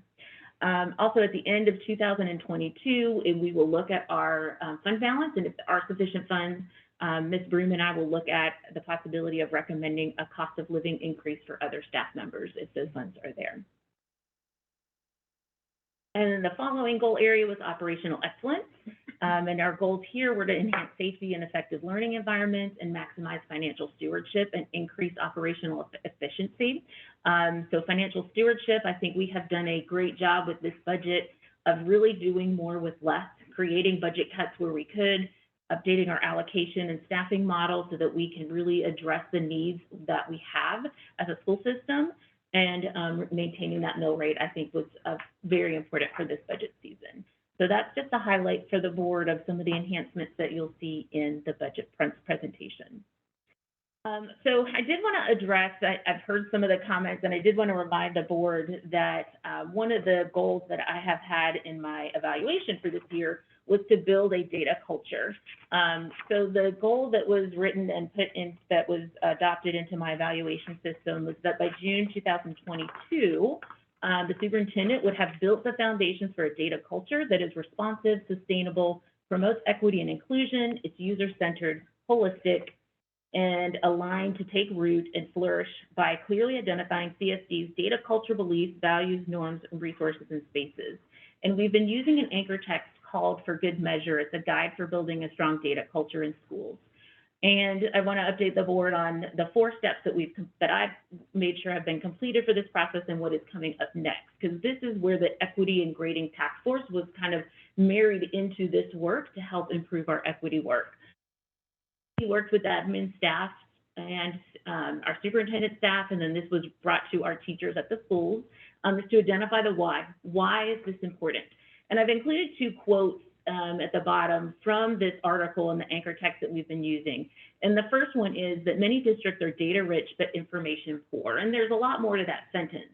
But we have lots of data here and there and here and there. We have pockets of data, but we have no system to really pull it all together so that administrators can review and evaluate data over time to create information and to have information-based decision-making on how our students are doing in the classroom in real time. A teacher could do it. They're keeping their grade books in various ways. We have no consistent way to do that, and that is a priority, that we have that data available in a way that parents can access it, students can access it, administrators and district administrators can access that data. The other quote that I really love from this article is that information is power, and that power should be distributed across all stakeholders with intentional efforts to empower marginalized populations. When we look at how grades are given to students, it is not clear what that is. The teachers have a lot of information there, and the teachers are making good decisions and doing good work with our students. That is 100% true. But we also know that we have students that are falling through the cracks. And until we have a better system to monitor that data on every level and at every aspect, we will be failing and continue to fail students. And I've told every board member this: we will never address our equity issues until we address our grading issues in City Schools of Decatur. So the things that we have done, we started with the why. Then we had groups define the foundations of building a strong data culture. We went through several iterations of getting that information, reviewing that information, giving feedback on that information. Then we also identified what structures are in place in City Schools of Decatur to support a strong data culture, and what should we keep doing basically, and what do we need to add or change that we're not doing. And then we also gathered feedback from our CSD theory of action from the teachers. So we gave the teachers a protocol and we said, what data should we gather? What should we be looking at to monitor student achievement over time? And that's the next phase, is to take that information and then to really use that to build this foundation and create and help inform my decision after I see the recommendations from the Grading and Equity Task Force. And then the final piece will be to draft our beliefs, values, norms, resources, and spaces, and I will review and share those with the board. So that's kind of the update on where we are with that. That's just for the board before you hear Dr. Beam's presentation, a better understanding of where this is coming from, why we've started this work, and why it is key for this to happen at this time. Also wanted to update the board on the naming process. In October, the board adopted a new policy to redo how we name specifically school facilities. So we are in progress of that. We've had a survey out there. It closes on Friday for options for the suggestions for the new name for Renfro Middle School. So that survey has been out. It will close on Friday. On April 19th, our school leadership system level leadership team will come together, review the recommendations of the names, and then they will pick at least three, no more than 3 names for the board to consider for our current middle school, new names, and then the board will vote on that on May 10th. And also did want to update the board on the hiring process for Renfro Middle School. We are in the midst of doing stakeholder input sessions. I met with a group of teachers at Renfro this afternoon. I have another meeting tomorrow. I have 2 on Friday to gather the input from the teachers on what they want to see in the next principal at Renfro. Also met with the students, and that was very insightful on what the students want to see in a principal at Renfro, so great information there. And at the next SLT meeting, there's going to be a little bit of a variation on the SLT meeting from the typical format so that we can gather more staff or more parent input at that meeting. The candidates are being selected right now. What we do is we look through who has met the qualifications, and then we take those applicants and they get a writing prompt. The qualified candidates that get a writing prompt, those are scored, blind scored by a team of staff from Renfro Middle School, a team from central office. The qualifying candidates based on that will move into round 1 interviews. Those are scheduled for April 27th. Then the top 3 candidates move on to round 2 interviews. That is another, and both of these are done with a panel of staff from Renfro office, and then I join the interview team in round 2. And then the interview team will recommend to me 2 to even 3 of the candidates and kind of give me their perception on who they feel is the best fit. And then I hold final interviews on May 11th, and we'll check references and then make the final selection sometime around mid-May. Lots of congratulations and celebrations for this evening. I don't know that I'll get all of them, but did want to shout out this long list of staff and students for all their amazing work. We've got lots of wonderful things happening. Every time I start putting this list of congratulations and celebrations together, I'm like, gosh, it keeps getting longer and longer. We have amazing students. We have amazing staff that go above and beyond to support what is best for our students. And just want to shout out to this group of people. And I'll cut it short there because I know we still have lots else on our agenda. So thank you, Dr. Furman. We'll move on to the chair's report. Yep. And don't have as much to share during the chair's report since last week was spring break, but I do want to welcome back all students and staff back from spring break. I hope everyone is refreshed and ready to close the year out with a bang. I do want to thank all CSD's Media Center staff for all of their hard work. Last week was National Library Week, and we're so grateful to have such wonderful staff and resources in CSD. So thank you to our CSD Media Center staff. And that's it for my chair's report. All right, so we will now move, which include the personnel report, school nutrition, and financial reports. May I have a motion to approve the consent items 1 through 3? Move to approve consent items 1 through 3. Thank you. May I have a second? Second. Thank you. All in favor, please say aye. Aye. Thank you. The consent agenda items 1 through 3 are approved. We will now move to the board this evening. Our first action item is the fiscal year 2023 tentative budget approval, and Ms. Broom, Chief Financial Officer, will present the tentative fiscal year 2023 budget before the board takes action this evening. Good evening, Ms. Broom. Good evening, Madam Chair, Vice Chair, members of the board, Dr. Furman, community, and colleagues. Today, we will review the fiscal year 23 proposed tentative budgets for school nutrition, special funds, capital, and general funds. The board will be asked to approve the tentative budget, including a 50-cent meal increase for the school nutrition program.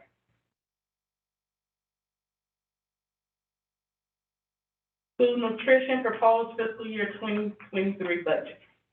Per previous discussions and presentations, the general fund supplements the school nutrition program approximately $900,000 a year.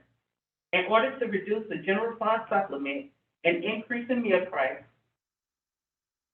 is projected to earn the school nutrition program approximately $226,000 for fiscal year 23. The school nutrition revenue budget has been revised to include the additional revenue from increasing meals by 50 cents. Revenue also reflects a reduction in federal and state revenue and an increase in revenue from sales. Currently, all students eat free. However, this federal program will end this fiscal year. School nutrition expenditures have been adjusted to reflect increases from inflation and reallocation of approximately $226,000 from general fund supplement to the school nutrition fund. The largest expense for school nutrition fund are food and salaries. Total expenditures balance out with total revenue at a little under $3 million. Special revenue proposed fiscal year 23 budget. Special revenue funds are grant funds received for federal and state sources. The grants are reimbursable, meaning we must spend the funds first per the guidelines of the grant and then request reimbursement. This is your proposed fiscal year 23 special revenue funds budget.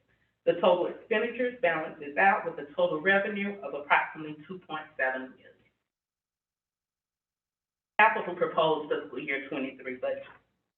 Block 5 will expire on 6/30/2022, and Block 6 will begin on 7/1/2022. Although we anticipate on receiving $8 million for fiscal year 23, the funds will come in monthly, and therefore we must space out our Block 6 spending.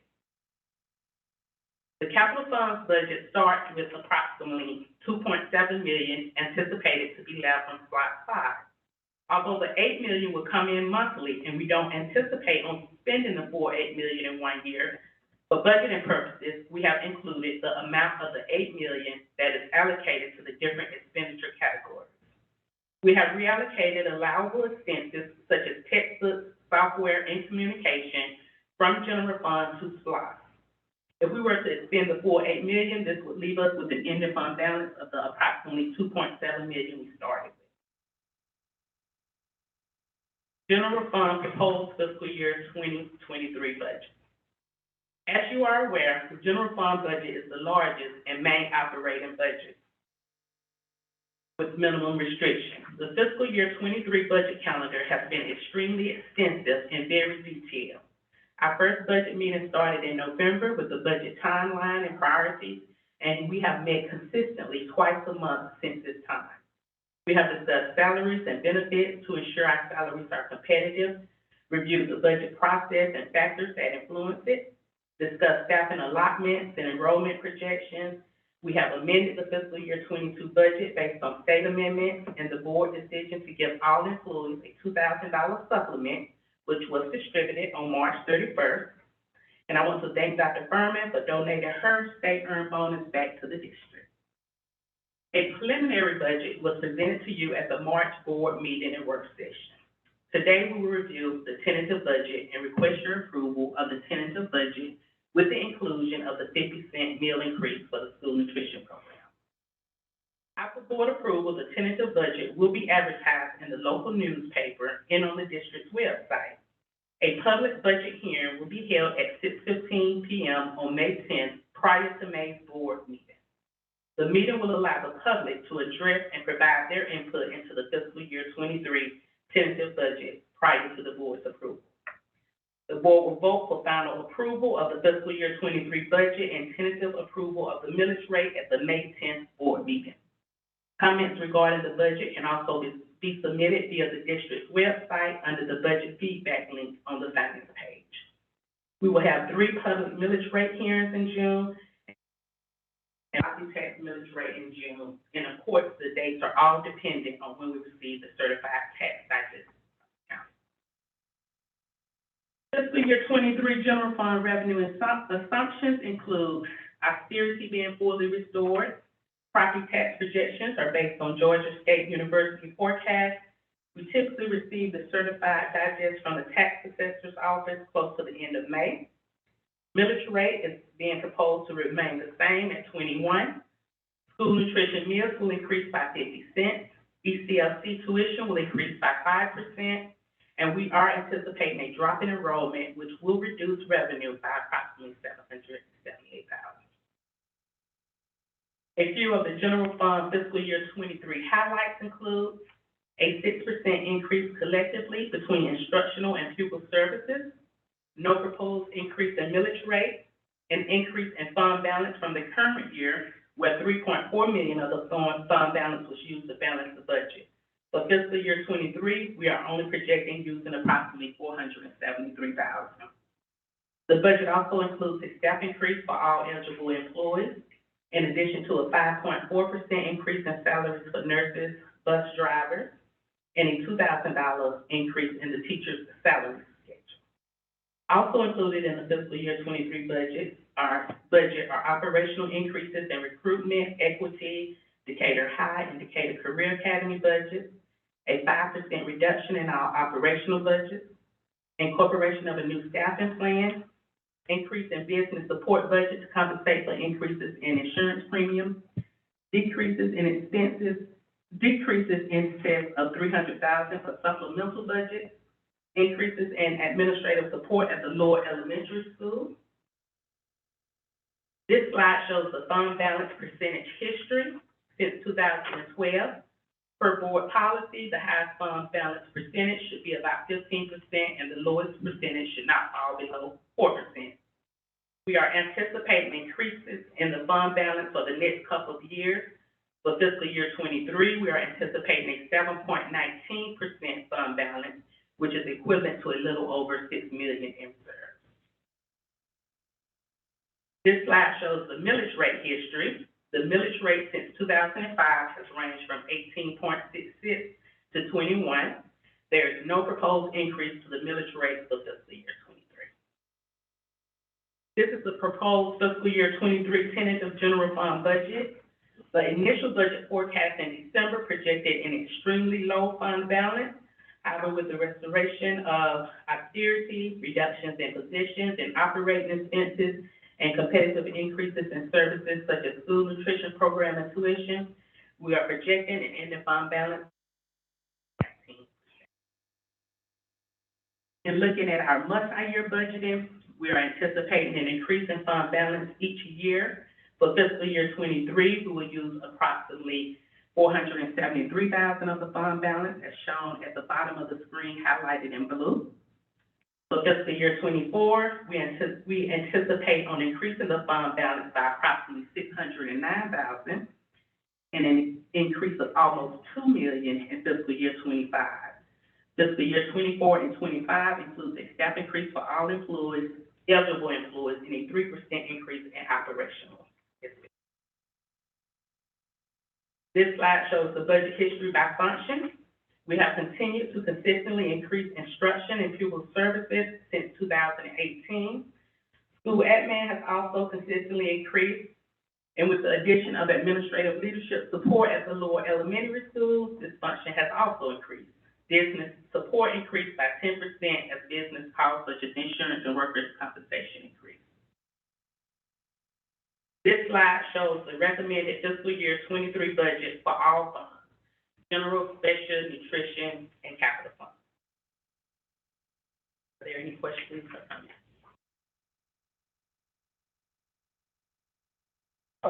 I think I would be interested in seeing an estimate of what the digest increase is. I think in these calculations, we're looking at something on the order of 8%, and I know those numbers will firm up.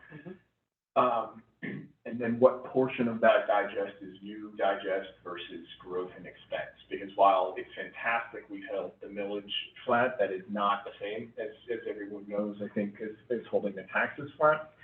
And so we'll want to be able to communicate that pretty transparently in here. I think, looking at these numbers, we're probably somewhere in a 5 to 6% tax increase if my estimates are right, so we should just be transparent with the public about that. We are asking parents to pay more for nutrition, and we are asking ECLC to pay more in tuition. We're also asking the community to support a little bit more as well. So we should just kind of put that clearly in there. That's Yeah, so once I receive the text, I just break it down.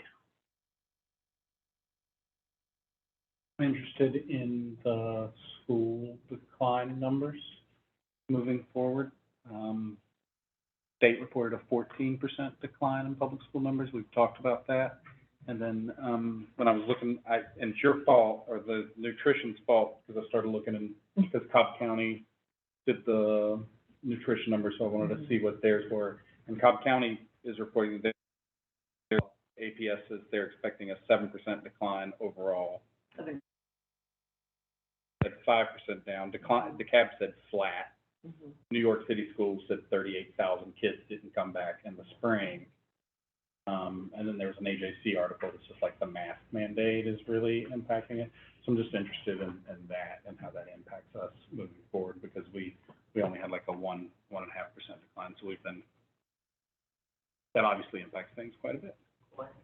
With the multi-year, what we're projecting is 707 in red, where it says decreasing enrollment. Right. 777,000 for fiscal year 23, 602 for fiscal year 24, 388 for fiscal year 25.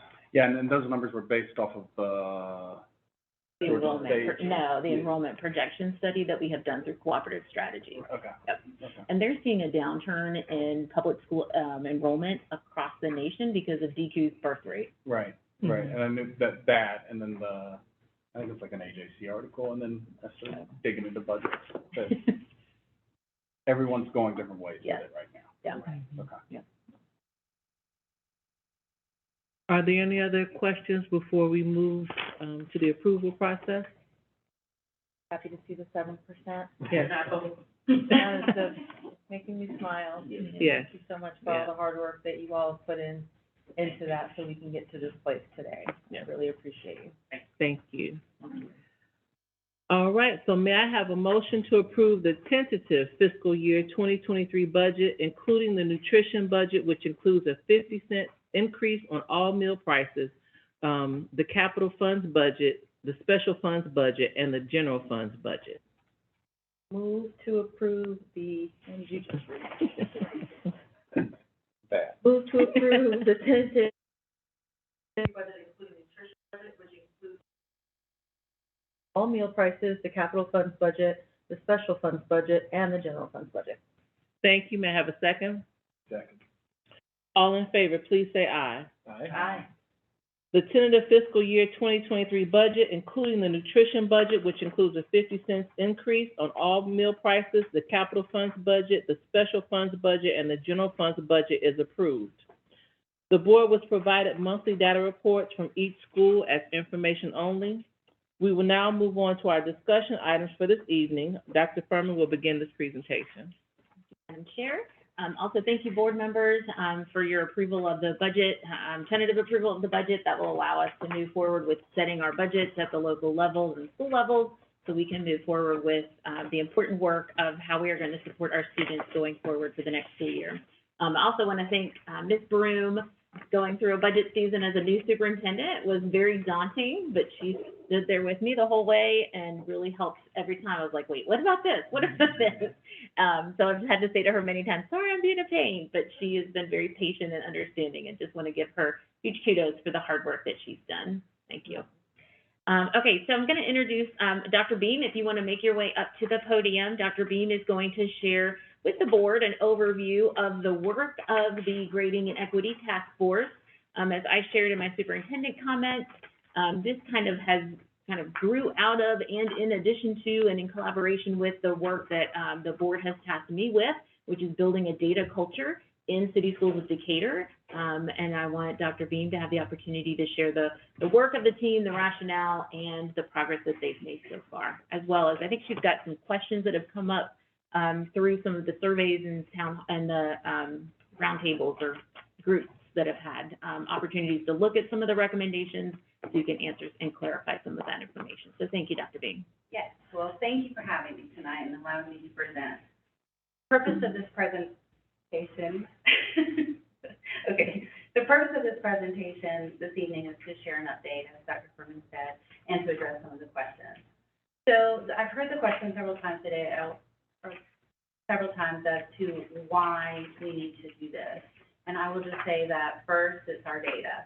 I'd like to remind us about our data that we have seen, and the trends that we see in our data based on our state, national, and international measures of student success. These data represent our students, and they're not reflective of the hard work that our teachers are doing in the classroom. And so we need to make the adjustments to our classroom instruction and assessment practices to reflect, so that these test scores reflect what is happening with our students and what our students are capable of. So I'll remind you of the disproportionate outcomes we see consistently between Black and white students on all of our measures. Here's our mid-year mathematics data for math for grades K through 8. This is growth data, percent of students, this is our achievement data, students that are at or above grade level in mathematics, and this was from December of this year. This school year. And then these are our scores for reading. You can see our students, again, do not arrive at these achievement levels. They arrive ready to learn to read. And then what is happening in our classrooms is not meeting their needs. As some of our parents have pointed out, so that's why we have made adjustments to and our curriculum. So then we move on to our Georgia Milestones assessment system. That is our state required assessment system. That is, of course, the basis of how our student success is measured and how our system success is measured through the QRTI. So these are students that were proficient or distinguished. So go back to that slide, Dr. Bean. I think I want to make sure you explain to the board what they're looking at on this slide. So these are the in 2021.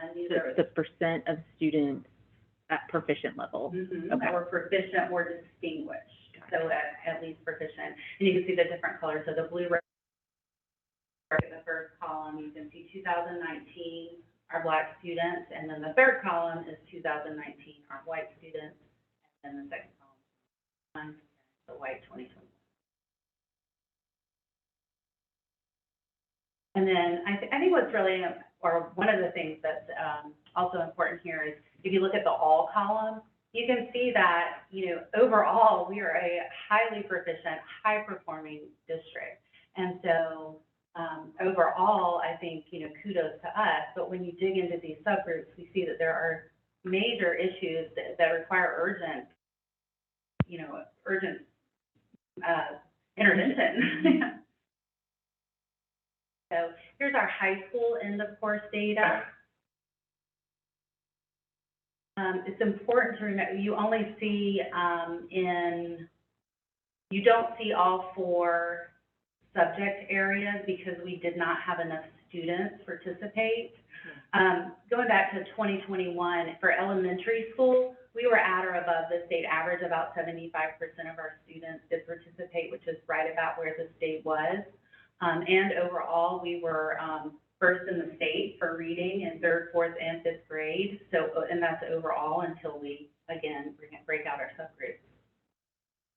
But in high school, we did not have that level of participation, so that's why we did not have enough students to be statistically significant in biology and U.S. history for our Black students, and then for our white students in U.S. history.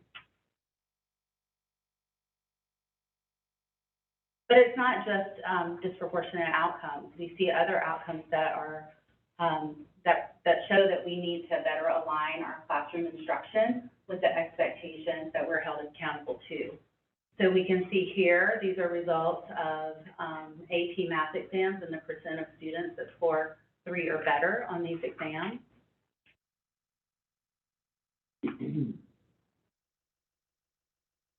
somewhere someone has differentiated that between districts that pay for everyone to take the test and districts that require, that the students pay them. Okay. Yeah, no, there's not one reason for any of these results. Yeah. That's for sure. I've seen that chart before where there were three, it's like statewide, CSD-wide, states, where, sorry. No, you're. Here, you know, we have IB results for our diploma program and our career program. Not to pick on our wonderful biology teachers by any means, but biology is the subject that City Schools of Decatur has selected that all students take IB biology. So it's the IB biology for all 11th and 12th grade. And then if we look at our gifted data, which I know we spoke to you about our gifted students, we can see that there is a need to increase the level of rigor in our classrooms because our gifted students in K2 are scoring at 80% of them are scoring in the 90th percentile in math, on math, and then in 6th to 8th grade, it's only about 40% are still scoring in that gifted range. And same for reading.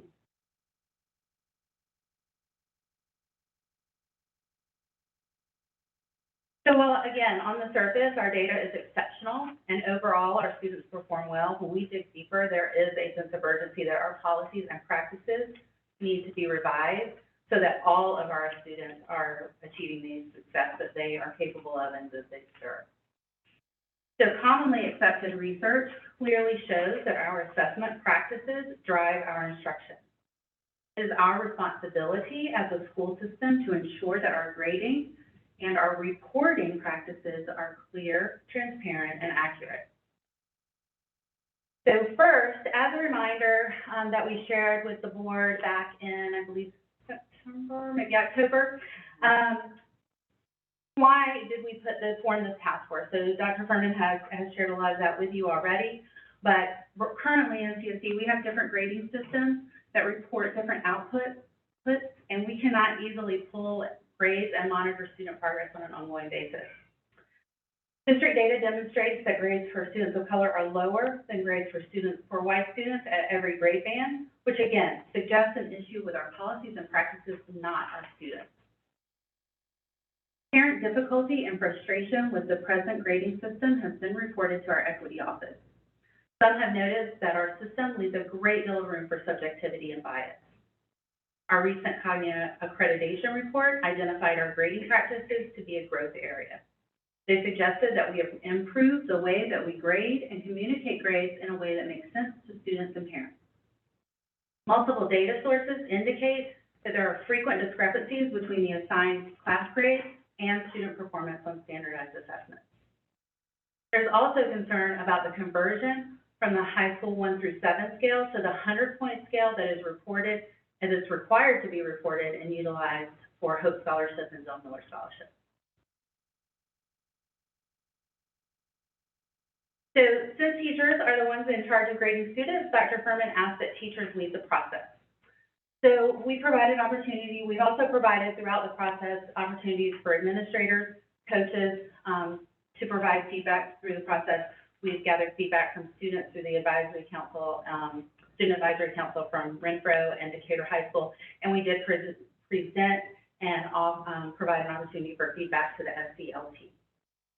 The teacher team was charged to provide a high-level recommendation for a common district-wide grading scale to provide clear, easy-to-understand descriptors, a common gradebook tool, and then district-wide agreements and expectations so that parents and students can understand the grades and the purpose of grading.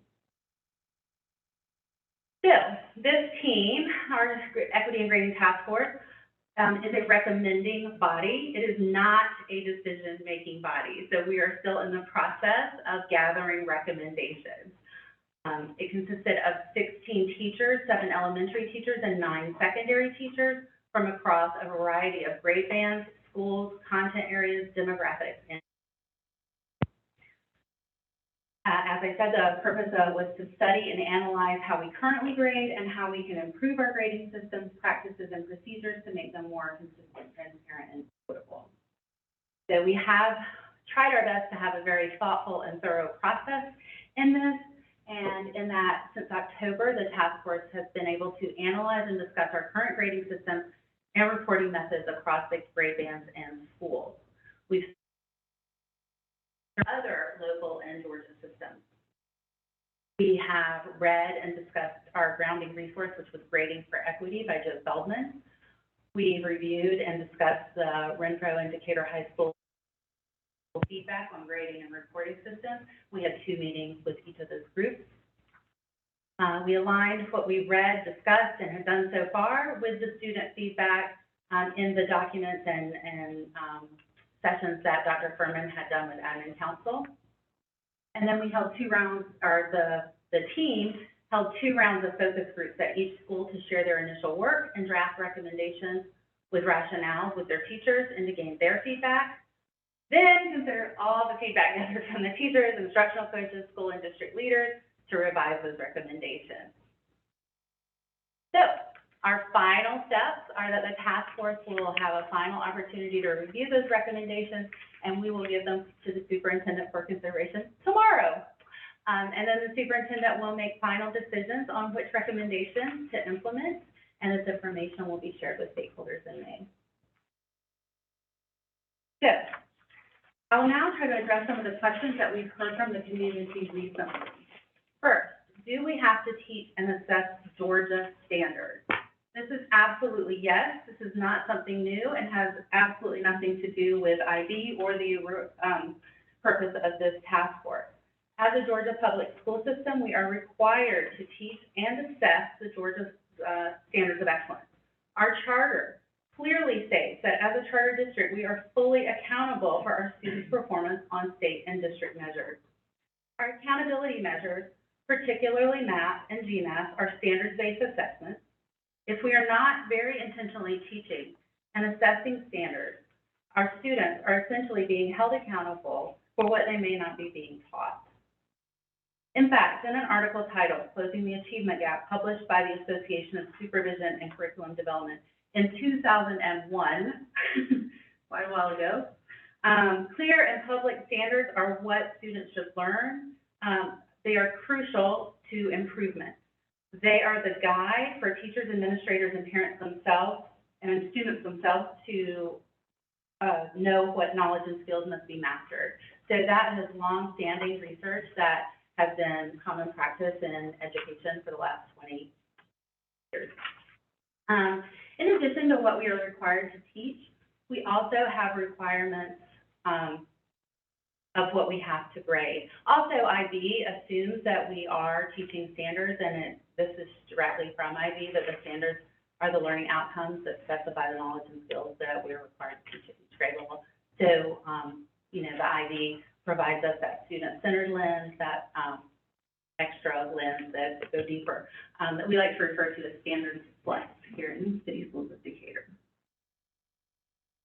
So we do have requirements that we have to report to the state of Georgia as a public school system. So we are required to report a 100-point scale in grades 9 through 12. It has to be a numerical 100-point scale through our student information system, which is Infinite Campus. So the conversion from the 1 to 7 to the 0 to 100 and between the 2 platforms of ManageBack and Infinite Campus create unnecessary opportunities for error. It's also important to be cognizant that we are required by law to report these in it's not an option. So there's another question that are we getting rid of IB? And no, there's been no discussion of that, and that has not been any, within the task force. Our framework, EL education and international baccalaureate, assume that we are teaching and assessing our content standards, so there is no conflict. This can be clearly seen in quotes that are taken directly from our IB Middle Years Program subject guide. Specifically, MYP is flexible enough to accommodate the demands of most national and local curriculums. And in response to national and local requirements, schools may add criteria and use additional models of assessment.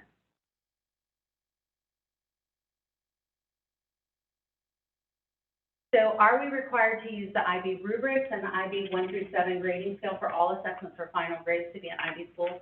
No, absolutely not. We are required to report IB scores to our middle years program students at least twice a year. IB diploma program and career program do have some internal assessment requirements for each subject, and IB can be used in conjunction with any other grading system. In fact, according to our IB organization's Southeast representative, no other school system in the Southeast that she knows of uses the IB rubrics or the 1 through 7 scale for all grading. In this presentation, which was from the IB Conference of the Americas presented in 2016 in Toronto, one school explained that effective practices means finding the balance between IB grading and other grading requirements. While there are no formal reporting formats, or there's no required format for IB, similar to EL education that is used in our early elementary framework, IB recommends multiple avenues for reporting student progress, including progress reports, parent conferences, and student-led conferences. So do the IB rubrics assess Georgia standards? No, they don't. The IB rubrics assess IB objectives, and they do not specifically meet the Georgia standards. And in CSD, again, the expectation is to go beyond the standards, teaching standards plus. So here's a chart that shows the 4 criteria that are assessed in 3 of our IB middle years program subject groups.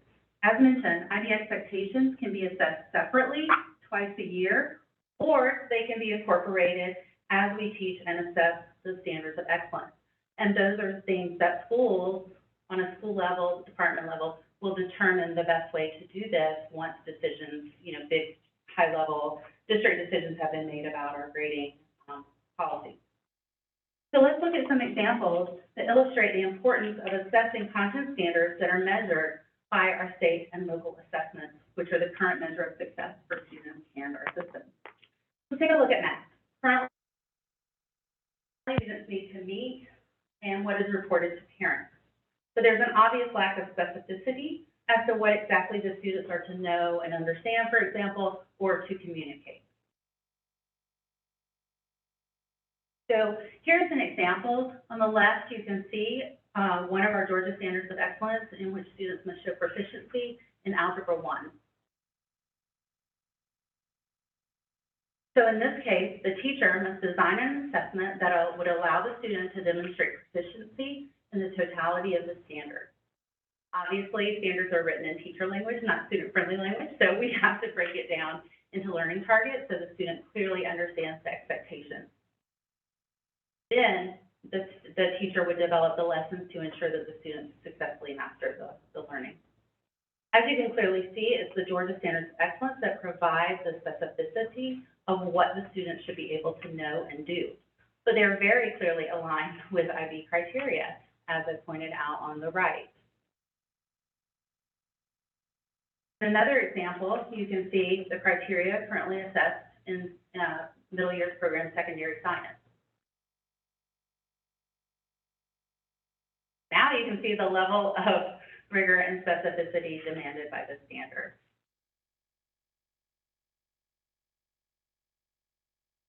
And then here you can see how the two could fit together. Again, that's not something that's beyond where we are at this point, because that is a decision that could be made if we decided to use or if the schools decided to use the IB rubrics and assess and embed the assessment rather than do it separately. So why is all this important? Some of the practices are laid out in the book, Grading for Equity by Joe Feldman, which is supported by best practices by other leading experts such as Marzano, Dusky, McTighe, and Chapuis, include that grades should be clear, a clear current picture of what a student knows. Achievement should be reported frequently and separately from work habits, dispositions, and effort. Stakeholders should know the purpose of grading and reporting, what will be communicated, what is not communicated, and what other information is available. Clear learning goals unite curriculum, instruction, and assessment, and they are the basis for a sound grading system. When a student is clear about the goals, they are better able to regulate their own learning. Assessments of student performance and the associated grades that result should be clearly aligned to targeted goals. Grades should be based on assessing a student's current level of learning or accomplishment, not an average performance over time. So, thank you for allowing me to present and share this information. I hope this update has addressed the community questions, and I look forward to continuing to work with our community to improve teaching and learning for all of our students in City Schools of Decatur. Part of that includes learning, and part of that ensures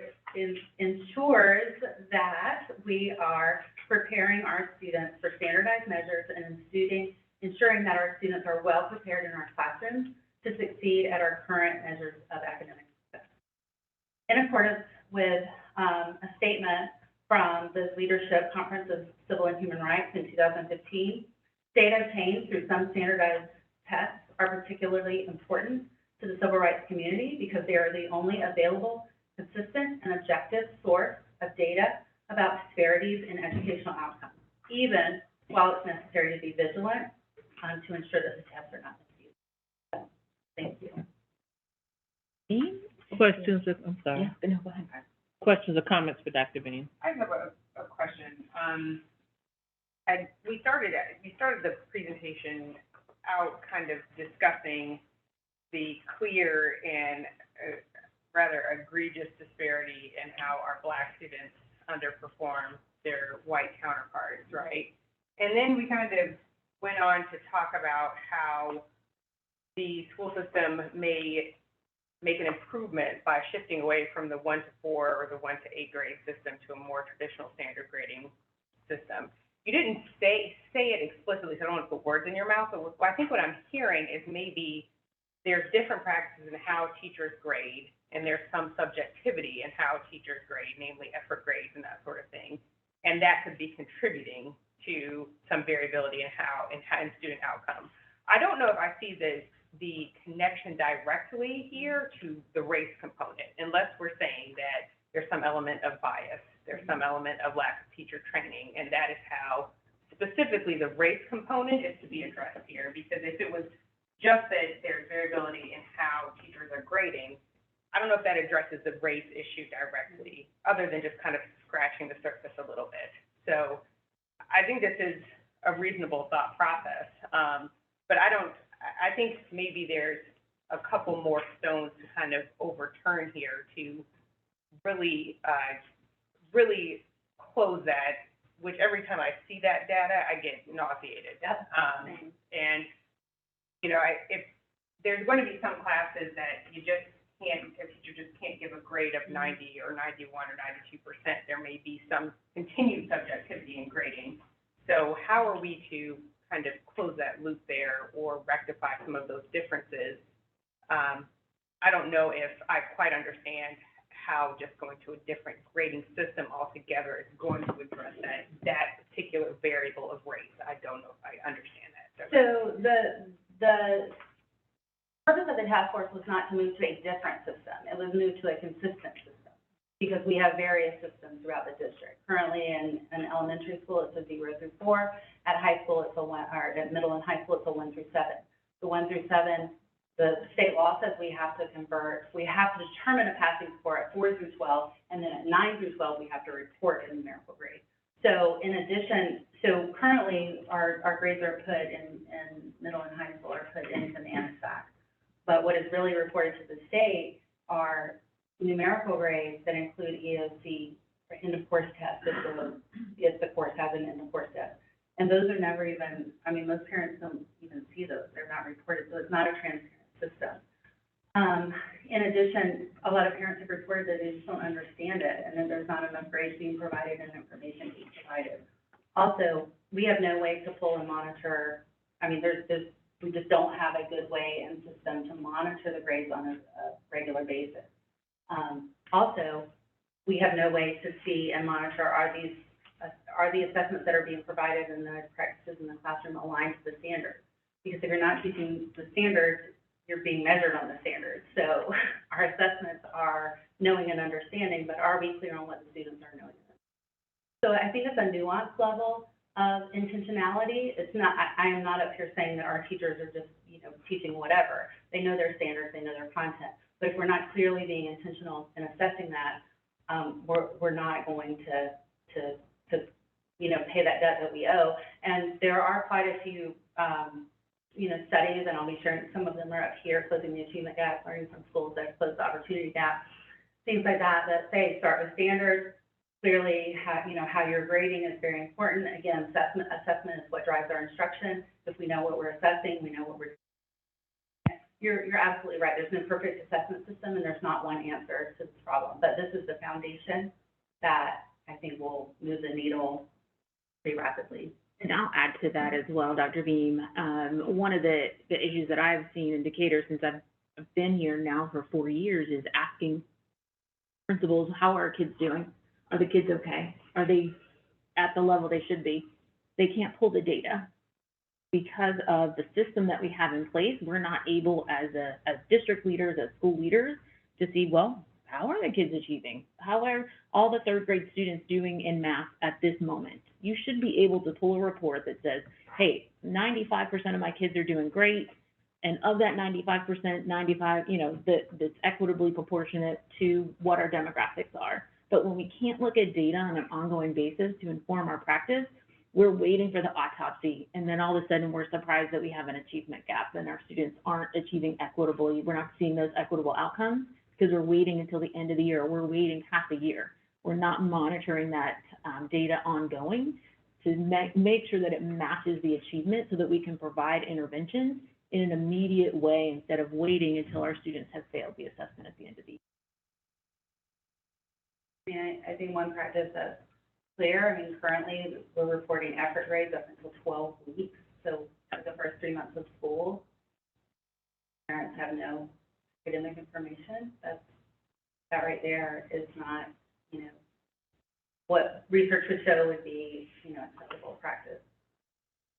To piggyback on Dr. Carmen's question, so it seems self-evident that having this information earlier, and having it be consistent is going to help us do the interventions and the things that we need to do. None of that gets quite to the specific question of race that she asked, right? Like this does look like it's going to become a much better way of us more accurately measuring that we have an achievement gap, which we already know. And so I guess the other question is, when we're capable of measuring it more accurately, what other things are we then going to be doubling and tripling down on to make sure that gap gets closed? Because just measuring the gap isn't sufficient to close it. So again, our assessment drives our instruction. So our practices, our policies, and our instruction is what we're being held accountable on. And so there's lots of other districts, and I think I have shared the comparison data of nearby districts that don't have the disproportionate outcomes that we have.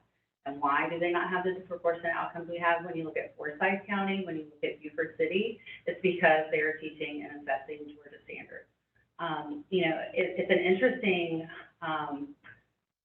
conundrum, if you will, in Decatur, because we have all these wonderful. Actually, Dr. Beam, if I could interrupt, I'm sorry, you just mentioned something right there that I don't want to have missed. Yeah. Because we in this presentation, we've talked about grading, but what you just said right there was that we are actually going to alter instruction, and that there is going to be 100%.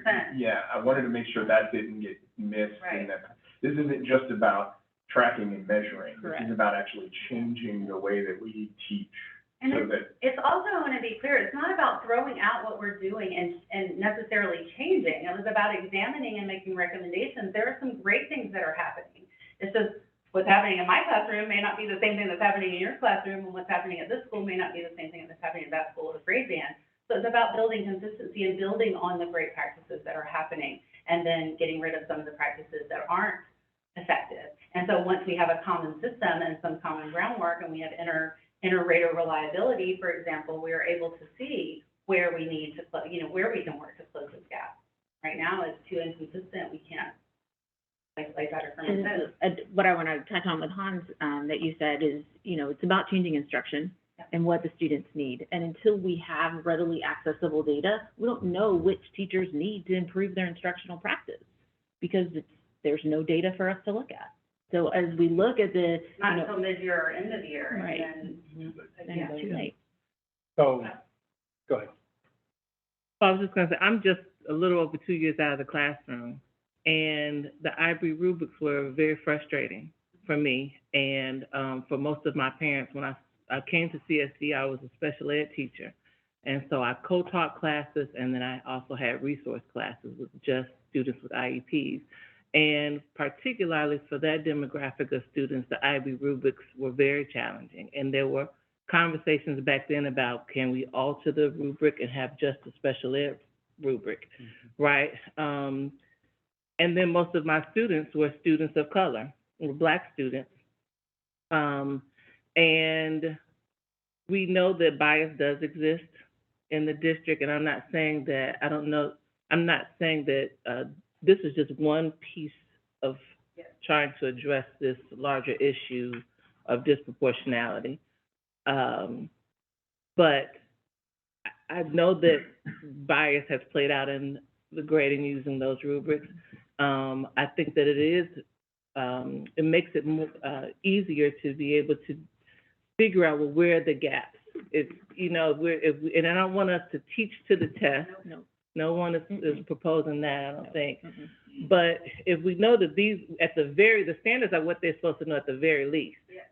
And so, it helps us to identify where those gaps are to, have interventions and things like that. And so I was excited. I definitely could empathize with Ms. Johnston's representation of teachers who are concerned about the timing and what that will look like for them in terms of having to come up with new rubrics. And that if this is something that the committee and Dr. Furman decides to move forward with, that there will be support for creating those new rubrics, creating those lesson plans, because that will be a lot for folks that have to turn around on if we suggesting that they have to have this by August. I'm excited about the possibilities of these changes and, how it will contribute to us closing these gaps. But this is not it. This is not the only solution to that problem. I understood your question a little bit when you get it. So you included it, but it's important. We have to teach to the standards. we have. We may hate them. We may need to go to them and complain like, you're making us teach reading the wrong way, you're making us teach math the wrong way. But until we do that, if we want to get funding as a system, we want to exist, we've got to. And I mean, I think you pulled that out because it's such a good one about the way for secondary science, that one versus the other one. So have to teach the standards. Step two, we're not teaching to the test, but you are including that into the rubric so that all of those statistics you pulled up are end of the year. Teachers done a great job. They've connected with their students. They've taught with this rubric. They've made connections. Test is taken. Holy crap. Yep. Year What after year. in the hell just happened? That yes, there's some bias, but there's also just like a what the hell did I just do? I apologize for the language. I would work on that. But I mean that, like what just happened? And part of it is you've pointed out from the data, there's not enough of the standards in the rubric. So this isn't just, I wrote down, this is not just a small fix the rubric sort of undertaking. This is a... And it's not about the scales. That's not the issue. The only talk about the scales is to create, again, those high-level, district-wide expectations. What is best practice? What does research say is best practice? And research, for example, actually says that less gradation is more equitable because you can get better interreliability. When grading scales were 0 to 100, when they were created, they were to rank students. So you needed to know who was the 86 student and who was the 92 student. Now we're grading on criteria. We're grading on standards. So all we need to know is, do you know your standards? Are you proficient or not? Are you exceeding or not? So if it's written in the rubric and you go there and you say, listen, John, like you are really struggling to, not to overdo this, but develop a model demonstrating the interaction between unequal heating and rotation of the earth, blah, blah, blah. Not, do you understand the idea? You get a fish, on your report card. Right. It's about the learning. It's not about the grade. It's not about the test. It's about the learning. But all of those tests should be an accurate reflection of the learning. And so we see what is happening. And I will be happy to lead the charge on let's change our educational system. Let's change standardized testing. Let's change the standards themselves. I will be at every DOE committee. I try to be involved as much as I can. But in this moment, this is our current measure of success. But at the end of the day, we've got to get them These figured are out. our measures of success. This is what we are charged to do as a public system, and we should do it well for all students. And what we're seeing is we're not. Well, and I think that to piggyback off this is the last point that I will make is that I think, and I'm not trying to tell you how to do your job, Dr. Beam, I think that a creative way to utilize our time would be concurrently for the task force to be saying, you know, if we redo this rubric, if we redo these grading scales, what are we going to do if in 2 years, if that's as long as it takes to get meaningful data, we go back and we still see that same race disparity? Then what will we do? And we have a plan ready to go, because that disparity, especially in reading, has been, for those of us who grew up in Decap County and grew up in Atlanta, it's been around forever. Yeah. And here in Decatur, we have such a diverse community and such a diverse population of students. We have an opportunity to really do something and actually watch it change over time. So, I mean, that's, you know, I think here we have an opportunity to not only identify a problem, but to make a meaningful change. But I think you have to probably do them concurrently. And, you know, like Gina said, you know, we cannot ignore subjective grading standards. We cannot ignore biases. We all have biases. We all show up with them. And that's some part of the puzzle here that we cannot be afraid to speak out loud and ultimately. Thank you. Yes, and there is definitely not, this is not a one size, this is the solution by any means. It's just one piece of it. As we talked about, you know, aligning our curriculum, aligning our resources, providing our teachers with the high quality resources that they need, providing them with the training that they need. All of those things are pieces. Continuing our deep equity work, our courageous conversations, all of those things are going to contribute and make a difference. You mentioned timing. We've kind of talked about timing around about, but nothing really concrete. Is that because we're still waiting for Dr. Furman to look over, you know, what you all are suggesting, or what are you suggesting as far as the timeframe to make some of these changes? Yeah, the timeline that we had presented is that the task force would work from October to April, and the final recommendations on the scale, the tool, and the practice, you know, common practices would be given to Dr. Furman in April. So that is, our last meeting is actually tomorrow, and so then those will be provided, and then I assume the rest of us will get to be applied. that district leadership will work with Dr. Furman and decisions around the. Do you have a thought process yet about when we would implement these, if you agree to some or all? Well, it's going to depend on how, like, the level of change, and how drastic that may be. It also is going to be, you know, what type of supports and resources, when can we carve out time to train teachers and to get them ready to implement a change. So that's to be determined, but I'll be reviewing the recommendations, talking with district and school level leaders. And, you know, once we decide on what the answer is, like what the next step is for, like what the grading might look like, there is a change based on the recommendations that come in, then I'll be ready to work on a timeline. And we've been laying the groundwork for the last 2 years, especially in the K-5.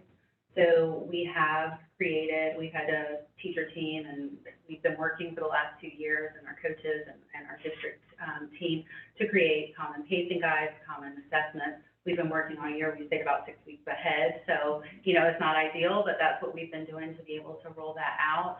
And so I feel like we're on very solid ground in K-5 to be ready to implement this. We would then need to do the same thing with 6-12. It's much more complicated. We have a lot more subjects. We have a lot more teachers to work with. But again, it's not, we're throwing everything out the door. We're reviewing, we're revising, you know, we're ensuring that things are clearly aligned, our standards, our curriculum, and our assessments. I would just ask, because I'm reading the slide where you say that we'll be sharing this information with all stakeholders in May.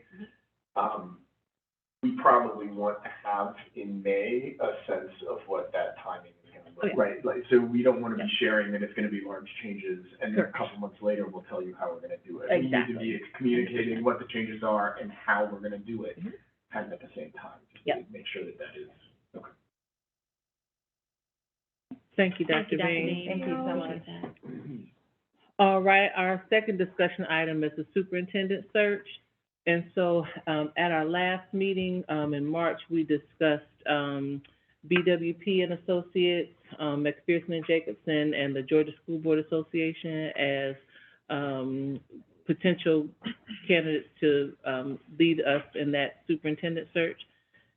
And so, we tabled the discussion because there was conversation about, whether, GSBA, the Georgia School Board Association, could help lead focus groups as another way to solicit community feedback. We know that they, as part of that process, they will put out a survey for community members to complete that allows community members to share what attributes they want to see in the superintendent. But they didn't, with their package, the $75,000 package, that did not include leading focus groups. And so I was charged with finding out how much that would cost. And so Dr. King from Georgia School Board Association said it was $750 to $1,500 per session. And so, you know, what will determine whether it was $750 versus $1,500 is how many facilitators we would want per session. We get 2 facilitators for $750. I provided you all with information about, you know, different scenarios where we could engage the community through focus groups or town halls. And so, you know, it could potentially be up to 3 sessions. And so if we did 3 sessions at the higher end of the scale at $1,500, that would be $4,500. Plus the initial flat fee of $7,500 would put us at $12,000 for the Georgia School Board Association. McPherson and Jacobson and BWP and Associates are $2,100. I'm sorry, $21,000. That's $21,000. So we had, during the last meeting, discussed those, you know, 3 options. With that information, I'd like to have a recommendation, and then we can take a vote. I was impressed with, and you can consider this recommendation, with Dr. King's flexibility to consider that. I've enjoyed their feedback. I know that basically if we say we would like this, they will provide it with us and for us. And love the personal touch of Valerie. I know that with you and Tasha, I have a personal relationship with her. I, as well as returning members of the board, always have to reach out. I think that if we ask them for something, they will jump over hurdles to provide it for the city of Decatur. Them and their options, plus saving a few thousand here never hurt anybody. May I have a motion to approve the Georgia School Board Association as the organization that will facilitate our superintendent search? I move to approve GSBA as the organization that will facilitate our superintendent search. May I have a second? I'll second. All in favor? Aye. All right, so the Georgia School Board Association will be the organization that will facilitate our superintendent search. All right, that ends our discussion items. And I think we're ready to move on to future dates. All right, so we have future dates listed on our agenda for upcoming meetings, trainings, and retreats.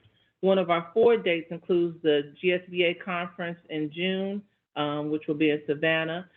Please let Dr. Furman know if you all are interested in attending so she can register us for the conference and book our hotel rooms.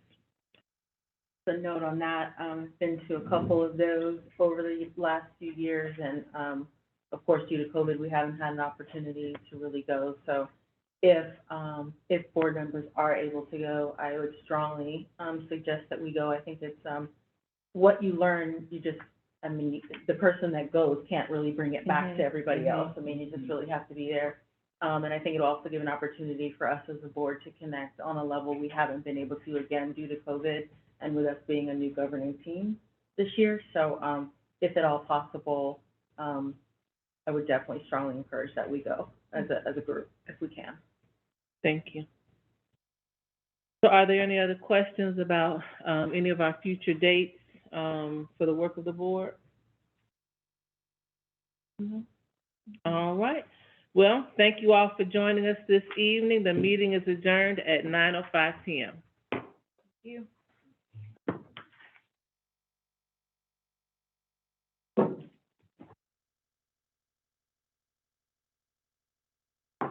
I got that text message right in the middle of it from my cousin. Oh, I thought you had something to tell me.